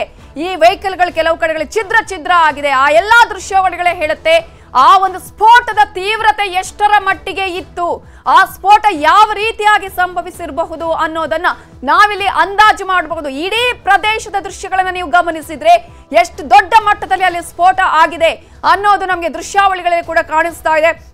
ಆಲ್ರೆಡಿ ಇಡೀ ಪ್ಲೇಸ್ ಅನ್ನ ಇದೀಗ ಅಲ್ಲಿ ಪೊಲೀಸರ ಆಗಿರ್ಬೋದು, NSG ಆಗಿರ್ಬೋದು, NIA ಆಗಿರ್ಬೋದು, ಇವರೆಲ್ಲರೂ ಕೂಡ ಈಗಾಗಲೇ ಅಕ್ವೈರ್ ಮಾಡ್ಕೊಂಡಿದ್ದಾರೆ. ಆ ಒಂದು ಪ್ರದೇಶದಲ್ಲಿ ದೊಡ್ಡ ಮಟ್ಟದ ಸ್ಫೋಟದ ದೃಶ್ಯಾವಳಿಗಳನ್ನ ಕೂಡ ನಿಮಗೆ ತೋರಿಸ್ತಾ ಇದೀವಿ. ಆಗ ನಡೆದಂತಹ ಸ್ಫೋಟ ಹೇಗಿತ್ತು ಅನ್ನುವಂಥದ್ದು, ಆ ಸ್ಫೋಟದ ತೀವ್ರತೆ ಯಾವ ರೀತಿಯಾಗಿತ್ತು ಅಂತ ಹೇಳಿ ನಮ್ಮ ರಾಷ್ಟ್ರ ರಾಜಧಾನಿಯನ್ನೇ ಟಾರ್ಗೆಟ್ ಮಾಡಿಕೊಂಡು ಉಗ್ರರು ನಡೆಸಿರಬಹುದು ಅಂತ ಹೇಳಲಾಗ್ತದೆ. ಈ ಒಂದು ವಿಧ್ವಂಸಕ ಕೃತ್ಯವನ್ನ ಅಧಿಕೃತವಾಗಿ ಅಧಿಕಾರಿಗಳು ಇನ್ನಷ್ಟೇ ಇದರ ಬಗ್ಗೆ ಸ್ಪಷ್ಟತೆಯನ್ನ ಪಡಿಸಬೇಕಾಗಿದೆ. ಭಯಾನಕ ಕ್ಷಣವನ್ನ ಅಲ್ಲಿ ಬಿಚ್ಚಿಟ್ಟಿದ್ದಾರೆ. ಏನೇನು ಆಯ್ತು ಅನ್ನೋದನ್ನ ಪ್ರತ್ಯಕ್ಷದರ್ಶಿಗಳು ಸದ್ಯಕ್ಕೆ ಈಗ ಕೆಂಪುಕೋಟೆ ಬಳಿ ಸ್ಫೋಟದಲ್ಲಿ 8 ಮಂದಿ ಸಾವನ್ನಪ್ಪಿದ್ದಾರೆ. ಇನ್ನೂ ಕೂಡ ಅನೇಕರು ಗಾಯಗೊಂಡಿದ್ದಾರೆ. ಅವರನ್ನ ಆಸ್ಪತ್ರೆಗೆ ದಾಖಲಿಸಲಾಗಿದೆ. ಈಗಾಗಲೇ ಚಿಕಿತ್ಸೆಯನ್ನ ನೀಡಲಾಗ್ತಾ ಇದೆ. ಆ ಒಂದು ಸ್ಫೋಟದ ತೀವ್ರತೆಗೆ ಕಾರುಗಳು ಧಗಧಗಿಸಿದೆ, ವೆಹಿಕಲ್ಗಳು ಸುಟ್ಟು ಕರಕಲಾಗಿದೆ. ಕೇವಲ ಆ ಕಾರು ಮಾತ್ರ ಅಲ್ಲ, ಅಕ್ಕಪಕ್ಕದಲ್ಲಿ ಇದ್ದಂತಹ ವೆಹಿಕಲ್ಗಳಾಗಿರ್ಬೋದು, ಕೆಲವು ಮನೆಗಳಿಗೂ ಕೂಡ ಅಕ್ಕಪಕ್ಕದಲ್ಲಿ ಇದ್ದಂತಹ ಆ ಒಂದು ಕಂಜೆಸ್ಟೆಡ್ ಏರಿಯಾದಲ್ಲೇ ಸಾಕಷ್ಟು ರೀತಿಯಾದಂತಹ ಅನಾಹುತಗಳು ಆಗಿದೆ ಅನ್ನುವಂತಹ ಮಾಹಿತಿ ಕೂಡ ಲಭ್ಯ ಆಗ್ತಾ ಇದೆ. ಅದರ ತೀವ್ರತೆ ಎಷ್ಟರ ಮಟ್ಟಿಗೆ ಇತ್ತು ಅನ್ನೋದಕ್ಕೆ ಆ ಒಂದು ಕಾರಿನ ತುಂಬಾ ಅಂದ್ರೆ 1 ಕಿಲೋಮೀಟರ್ ವರೆಗೂ ಕೂಡ ಆ ತೀವ್ರತೆ ಇತ್ತು. ಅಕ್ಕಪಕ್ಕದ ವೆಹಿಕಲ್ಗಳು ಅಲ್ಲಿ ಸಾಕಷ್ಟು ಆಲ್ಮೋಸ್ಟ್ ಎಲ್ಲವೂ ಕೂಡ ಪುಡಿ ಆಗಿರುವಂತದ್ದು. 6:52 ಹೊತ್ತಿಗೆ ಸ್ಫೋಟ ಸಂಭವಿಸಿದೆ. ಸಂಜೆ 6:52 ಸಮಯಕ್ಕೆ ಸರಿಯಾಗಿ ಸ್ಫೋಟ ಸಂಭವಿಸಿದೆ. ಕೆಂಪು ದೀಪಗಳಿದ್ದ 2 ವಾಹನಗಳು ಬಂದಿದ್ವು. ಒಂದು ಕಾರ್ ಸ್ಫೋಟ ಆಗಿದೆ ಅಂತ ಹೇಳಿ ದೆಹಲಿ ಕಮಿಷನರ್ ಈಗ ಮಾಹಿತಿಯನ್ನ ಕೊಟ್ಟಿದ್ದಾರೆ. FSL, NSG, ವಿಧಿ ವಿಜ್ಞಾನ ತಜ್ಞರು, ಸಾಕಷ್ಟು ಅಧಿಕಾರಿಗಳು ಇದೀಗ ಪರಿಶೀಲನೆ ಮಾಡ್ತಾ ಇದ್ದಾರೆ. ದೆಹಲಿ ಪೊಲೀಸರು ಬಂದಿದ್ದಾರೆ. FSL, NSG ಆಗಿರ್ಬೋದು, ಜೊತೆಗೆ ಈಗಾಗಲೇ ದೆಹಲಿ ಪೊಲೀಸರು ಆಗಮಿಸಿ ಅಲ್ಲಿ ಸ್ಥಳವನ್ನ ಪರಿಶೀಲನೆ ಮಾಡ್ತಾ ಇದ್ದಾರೆ. ಸ್ಫೋಟದ ಕಾರಣಗಳ ಬಗ್ಗೆ ತನಿಖೆಯನ್ನ ನಡೆಸಲಾಗ್ತಾ ಇದೆ. ಶೀಘ್ರವೇ ಸ್ಫೋಟದ ನಿಖರತೆ ತಿಳಿಯುತ್ತೆ ಅಂತ ಹೇಳಿ ಇದೀಗ ಕಮಿಷನರ್ ಮಾಹಿತಿಯನ್ನ ಕೊಟ್ಟಿದ್ದಾರೆ. ಇನ್ನೂ ಕೂಡ ತನಿಖೆ ಆಗಬೇಕು. ಇನ್ನು ಮುಂದೆ ಇರೋದು ಏನು, ಯಾರು ಮಾಡಿದ್ದಾರೆ, ಯಾವ ರೀತಿಯಾದಂತಹ ಒಂದು ಐಡಿಗಳನ್ನ ಇಲ್ಲಿ ಬಳಸಲಾಗಿದೆ ಅನ್ನೋದ್ರ ಬಗ್ಗೆ ಈಗಾಗಲೇ ಕಂಪ್ಲೀಟ್ ಆದಂತಹ ಮಾಹಿತಿಯನ್ನ ಅಲ್ಲಿ ಅಧಿಕಾರಿಗಳು ಕಲೆ ಹಾಕ್ತಾ ಇದ್ದಾರೆ. ಕೆಂಪು ದೀಪಗಳಿದ್ದ 2 ವಾಹನಗಳು ಬಂದಿದ್ವು ಅನ್ನುವ ಮಾಹಿತಿಯನ್ನ ಈಗಾಗಲೇ ಕಮಿಷನರ್ ಹೇಳಿದ್ದಾರೆ. आज करीब 6:52 पे एक यहाँ पे रेड लाइट पे एक स्लो मूविंग व्हीकल जो रेड लाइट की तरफ आके रुका था, उसमें एक ये एक्सप्लोजन हुआ है. उस वक्त गाड़ी के अंदर जो पैसेंजर्स उसके अंदर ही थे और इस एक्सप्लोजन से जो है आसपास की गाड़ियों में भी क्षति हुई. जैसे ही इसकी खबर मिली हम सारी एजेंसीज जो है Delhi police, FSL, NIA, NSG, उनकी टीम्स यहाँ पे आ चुकी हैं और हालात का जायजा भी ले रही है. हर तरीके से इस जो है एक्सप्लोजन के बारे में जांच की जा रही है और जल्दी ही इसका आकलन करके इसका जो भी रिजल्ट निकलेगा वो आपको बताया जाएगा. इस इंसिडेंट में कुछ लोग को इंजरीज भी आई हैं और कुछ लोगों की डेथ भी हुई है, तो वो अभी ದೆಹಲಿ ಸ್ಫೋಟದ ಬೆನ್ನಲ್ಲೇ ಶಂಕಿತನೋರ್ವನನ್ನ ಈಗ ಬಂಧನಕ್ಕೆ ಒಳಪಡಿಸಲಾಗಿದೆ. ಶಂಕಿತನನ್ನ ಬಂಧಿಸಿ ವಿಚಾರಣೆ ಮಾಡ್ತಾ ಇದ್ದಾರೆ ದೆಹಲಿ ಪೊಲೀಸರು. ಸ್ಫೋಟದ ಹಿಂದೆ ಉಗ್ರ ಕೈವಾಡ ಇದೆಯಾ ಅನ್ನೋದ್ರ ಬಗ್ಗೆ ವಿಚಾರಣೆಯನ್ನ ನಡೆಸಲಾಗ್ತಾ ಇದೆ. ಈಗಾಗಲೇ ದೆಹಲಿ ಸ್ಫೋಟ ಆಗಿರೋದು 6:52 ಈಗ ಒಬ್ಬ ಶಂಕಿತನನ್ನ ಬಂಧಿಸಿದ್ದಾರೆ. ಆತನನ್ನ ಬಂಧಿಸಿ ವಿಚಾರಣೆಯನ್ನ ಮಾಡ್ತಾ ಇದ್ದಾರೆ ಪೊಲೀಸರು. ಸ್ಫೋಟದ ಹಿಂದೆ ಉಗ್ರ ಕೈವಾಡ ಇದೆಯಾ ಅನ್ನೋದ್ರ ಬಗ್ಗೆ ಕೂಡ ವಿಚಾರಣೆಯನ್ನ ನಡೆಸಲಾಗ್ತಾ ಇದೆ. ಆತನನ್ನ ಬಾಯ್ ಬಿಡಿಸುವ ಕೆಲಸಕ್ಕೆ ಈಗ ಮುಂದಾಗಿದ್ದಾರೆ. ಒಂದು ಕಡೆ ಈ ಒಂದು ಬ್ಲಾಸ್ಟ್ ಆದಂತಹ ಸ್ಥಳ ಏನಿದೆ ಅಲ್ಲಿ ಈಗಾಗಲೇ ಎಲ್ಲಾ ರೀತಿಯ ತನಿಖೆಯನ್ನ ಮಾಡ್ತಾ ಇದ್ದಾರೆ. ಮತ್ತೊಂದು ಕಡೆ ಆಲ್ರೆಡಿ ಒಬ್ಬ ಶಂಕಿತನನ್ನ ಬಂಧಿಸಿದ್ದಾರೆ ಪೊಲೀಸರು. ಆತನಿಂದ ಮಾಹಿತಿಯನ್ನ ಕಲೆ ಹಾಕಲಾಗ್ತಾ ಇದೆ. ವಿಚಾರಣೆಯನ್ನ ನಡೆಸ್ತಾ ಇದ್ದಾರೆ. ಶಂಕಿತನನ್ನ ಬಂಧಿಸಿ ಉಗ್ರರ ಕೈವಾಡ ಇದೆಯಾ ಇದರಲ್ಲಿ ಅನ್ನೋದ್ರ ಬಗ್ಗೆ ಈಗ ವಿಚಾರಣೆಯನ್ನ ನಡೆಸಲಾಗ್ತಾ ಇದೆ. ಮತ್ತೊಂದು ಕಡೆ ಸ್ಥಳದಲ್ಲೇ ಈಗ ಬೀಡು ಬಿಟ್ಟಿದ್ದಾರೆ ಅಧಿಕಾರಿಗಳು. NSG ಆಗಿರ್ಬೋದು, NIA ಆಗಿರ್ಬೋದು, ದೆಹಲಿ ಪೊಲೀಸರು ಆಗಿರ್ಬೋದು, FSL ಟೀಮ್ಸ್, ಡಾಗ್ ಸ್ಕ್ವಾಡ್ ಎಲ್ಲವೂ ಕೂಡ ಬಂದಿದೆ. ಬಾಂಬ್ ಪರಿಶೀಲನಾ ದಳ ಎಲ್ಲರೂ ಕೂಡ ಈಗ ಅಲ್ಲಿಗೆ ಆಗಮಿಸಿದ್ದಾರೆ. ಅಲ್ಲಿಯ ಈ ಒಂದು ಸ್ಫೋಟದ ತೀವ್ರತೆ ಜೊತೆಗೆ ಈ ಸ್ಫೋಟ ಹೇಗಾಯ್ತು ಅನ್ನೋದ್ರ ಬಗ್ಗೆ ಮಾಹಿತಿ ಕಲೆ ಹಾಕ್ತಾ ಇದ್ದಾರೆ. यहाँ से गाड़ी हटाओ और वहाँ लेके जाओ। तो हमने जैसे ही सुना हम सीधा गाड़ी वहाँ पर लेके पहुँचे अपनी, और वहाँ पे पहुँचे हमें सिर्फ वहाँ पर बॉडी मिली है। हमें जो 4-5 बोडियाँ मिली, हमारी 10-1 गाड़ियाँ वहाँ पर गई थी, लेकिन हमें 4-5 बोडियाँ मिली, हमने बोडियाँ उठाई और हम यहाँ पर लेकर आए बस। आपने 4-5 बॉडी जी जी जी। अब उनकी कंडीशन कैसी थी? उनकी कंडीशन तो डेड बॉडी है मैडम, वो तो अलग अलग पार्ट्स में थी, उठा के उनको गाड़ी में रखा गया और सीधा हॉस्पिटल। नहीं नहीं नहीं, इंजर्ड कोई भी नहीं उसमें। नहीं नहीं, हमारी किसी से बात नहीं हुई। अभी हमारे स्ट्रेचर वगैरह सब अंदर ही हैं, बॉडी जो भी गई हुई है सारे हमारे स्ट्रेचर भी अंदर ही हैं गाड़ियों के। मैडम कॉल नहीं आई थी मेरे पास, मैं आपको बता रहा हूँ ना, पुलिस वाले आए थे जो हमारी बीट के, उन्होंने बताया था, मैं उनसे पता लगा मैं, और हम सीधा पहुँचे वहाँ पर बस जी। जब यहाँ पे आए तब आप किसी डॉक्टर से मिले? नहीं नहीं मैडम, डॉक्टर से नहीं मिले, अभी तो हमारी अंदर ही स्ट्रेचर वगैरह 4-5 बोडियाँ लाएँ मैडम, और भी बोडियाँ हैं, लेकिन वो उनका तो पता नहीं है कैसे लेकर आए। बेटी रक्षा में कोई इंजर्ड भी है उसमें, ब्लास्ट होने के 5 ದೆಹಲಿ ಸ್ಫೋಟದಲ್ಲಿ 10ಕ್ಕೂ ಹೆಚ್ಚು ಮಂದಿ ಸಾವನ್ನಪ್ಪಿದ್ದಾರೆ ಅನ್ನುವ ಅಪ್ಡೇಟ್ ಸಿಗ್ತಾ ಇದೆ. ಸಾವಿನ ಸಂಖ್ಯೆ ಜಾಸ್ತಿ ಆಗ್ತಾ ಇದೆ. ಈಗ ಕ್ಷಣ ಕ್ಷಣಕ್ಕೂ ಸಾವಿನ ಸಂಖ್ಯೆ ಏರಿಕೆ ಆಗ್ತಾ ಇದೆ. ಸ್ಫೋಟದ ಭೀಕರತೆಗೆ 30ಕ್ಕೂ ಹೆಚ್ಚು ಜನರಿಗೆ ಗಾಯ ಆಗಿದೆ. ಸಾವನ್ನಪ್ಪಿದವರ ಬಗ್ಗೆ LNJP ವೈದ್ಯರು ಮಾಹಿತಿಯನ್ನ ನೀಡಿದ್ದಾರೆ. ಈಗ ಬಂದಿರುವ ಮಾಹಿತಿ, ವೈದ್ಯರೇ ಕೊಟ್ಟಿರುವಂತಹ ಮಾಹಿತಿಯ ಪ್ರಕಾರ ದೆಹಲಿಯ ಸ್ಫೋಟದಲ್ಲಿ 10ಕ್ಕೂ ಹೆಚ್ಚು ಜನ ಸಾವನ್ನಪ್ಪಿದ್ದಾರೆ ಅನ್ನುವಂತಹ ಮಾಹಿತಿಯನ್ನ LNJPಯ ವೈದ್ಯರು ಈಗ ನೀಡಿದ್ದಾರೆ. ಸ್ಫೋಟದ ಭೀಕರತೆಗೆ 30ರಿಂದ 40ಕ್ಕೂ ಹೆಚ್ಚು ಜನ ಗಾಯ ಆಗಿದ್ದಾರೆ. ಅವರನ್ನ ಈಗಾಗಲೇ ಆಸ್ಪತ್ರೆಗೆ ದಾಖಲಿಸಲಾಗಿದೆ. ಅವರ ಯಾರ ಕಂಡೀಷನ್ ಅನ್ನು ಈಗ ಸದ್ಯಕ್ಕೆ ಹೇಳುವ ಪರಿಸ್ಥಿತಿಯಲ್ಲಿ ಇಲ್ಲ ಅಂತ ಹೇಳಿ ವೈದ್ಯರು ಮಾಹಿತಿಯನ್ನ ಕೊಡ್ತಾ ಇದ್ದಾರೆ. ಈಗಾಗಲೇ ಸ್ಫೋಟದ ಭೀಕರತೆ ಯಾವ ರೀತಿಯಾಗಿತ್ತು ಅನ್ನೋದಕ್ಕೆ ಆ ಒಂದು ದೃಶ್ಯಾವಳಿಗಳೇ ಸಾಕ್ಷಿಯಾಗಿದೆ. ಈಗಾಗಲೇ ಅಲ್ಲಿನ ದೆಹಲಿ ಪೊಲೀಸ್ ಕಮಿಷನರ್ ಹೇಳ್ತಾ ಇದ್ರು, ಕಾರ್ನಲ್ಲಿ ಬ್ಲಾಸ್ಟ್, ರೆಡ್ ಲೈಟ್ ಹಾಕೊಂಡು ಬಂದಿರುವಂತಹ ಒಂದು ಕಾರ್ ಅದು, ಅದರಲ್ಲಿ ಪ್ರಯಾಣಿಕರು ಕೂಡ ಇದ್ರು, ಬ್ಲಾಸ್ಟ್ ಆಗ್ತೆ ಅನ್ನುವಂತಹ ಒಂದು ಸಂದರ್ಭ, ಅದರ ಸ್ಫೋಟದ ತೀವ್ರತೆಯನ್ನು ಕೂಡ ನೀವಿಲ್ಲಿ ದೃಶ್ಯಾವಳಿಗಳಲ್ಲಿ ಗಮನಿಸಬಹುದು. अभी बहुत सारे स्टाफ को मैं नंबर नहीं बता सकता, बहुत सारे स्टाफ को बुलाया गया और हम सबको अलर्ट पे रखा गया कि कभी भी आपको कॉल आ सकता है और आपको उस हिसाब से रेडी रहना है। कितने घायल हैं बता सकते हैं? घायल तो यहाँ पे 30 से ज़्यादा ही है, बाकी अभी देखते हैं कितना क्या चल रहा है। ये मैं 10 के ऊपर है, बाकी अभी मैं पता अभी बहुत सारे स्टाफ को मैं नंबर नहीं. ಇದರ ಬಗ್ಗೆ ಮಾತನಾಡೋದಕ್ಕೆ ನಮ್ಮ ಜೊತೆ ಇದಕ್ಕೆ ನಿವೃತ್ತ ಸೇನಾಧಿಕಾರಿ ಆಗಿರುವಂತಹ ಏರ್ ಮಾರ್ಷಲ್ ಮುರಳಿ ಅವರು ಫೋನ್ ಸಂಪರ್ಕದಲ್ಲಿ ಜಾಯಿನ್ ಆಗಿದ್ದಾರೆ. ನಮಸ್ತೆ ಸರ್. ನಮಸ್ತೆ ನಿಮಿತಾ ಅವರೇ. ಎಸ್, ಈಗಾಗಲೇ ಅಧಿಕೃತವಾಗಿ ಉಗ್ರರ ಒಂದು ಕೃತ್ಯ ಅಂತ ಹೇಳೋದಕ್ಕೆ ಆಗದಿದ್ರು ಕೂಡ ದೃಶ್ಯಾವಳಿಗಳು ಹೇಳ್ತಾ ಇದೆ ಸರ್, ಒಂದು ಭೀಕರ ಸ್ಫೋಟಕ್ಕೆ ಸಾಕ್ಷಿ ಆಗಿದೆ ರಾಷ್ಟ್ರ ರಾಜಧಾನಿ ದೆಹಲಿ ಅನ್ನುವಂಥದ್ದು. ಉಗ್ರರ ಕೈವಾಡ ಅನ್ನುವಂಥದ್ದನ್ನ ನಾವು ಹೇಳಬಹುದಾ ಇಲ್ಲಿ? ಹೇಗೆ, ಜೊತೆಗೆ ತನಿಖೆ ಮುಂದೆ ಹೇಗೆ ಸಾಗುತ್ತೆ?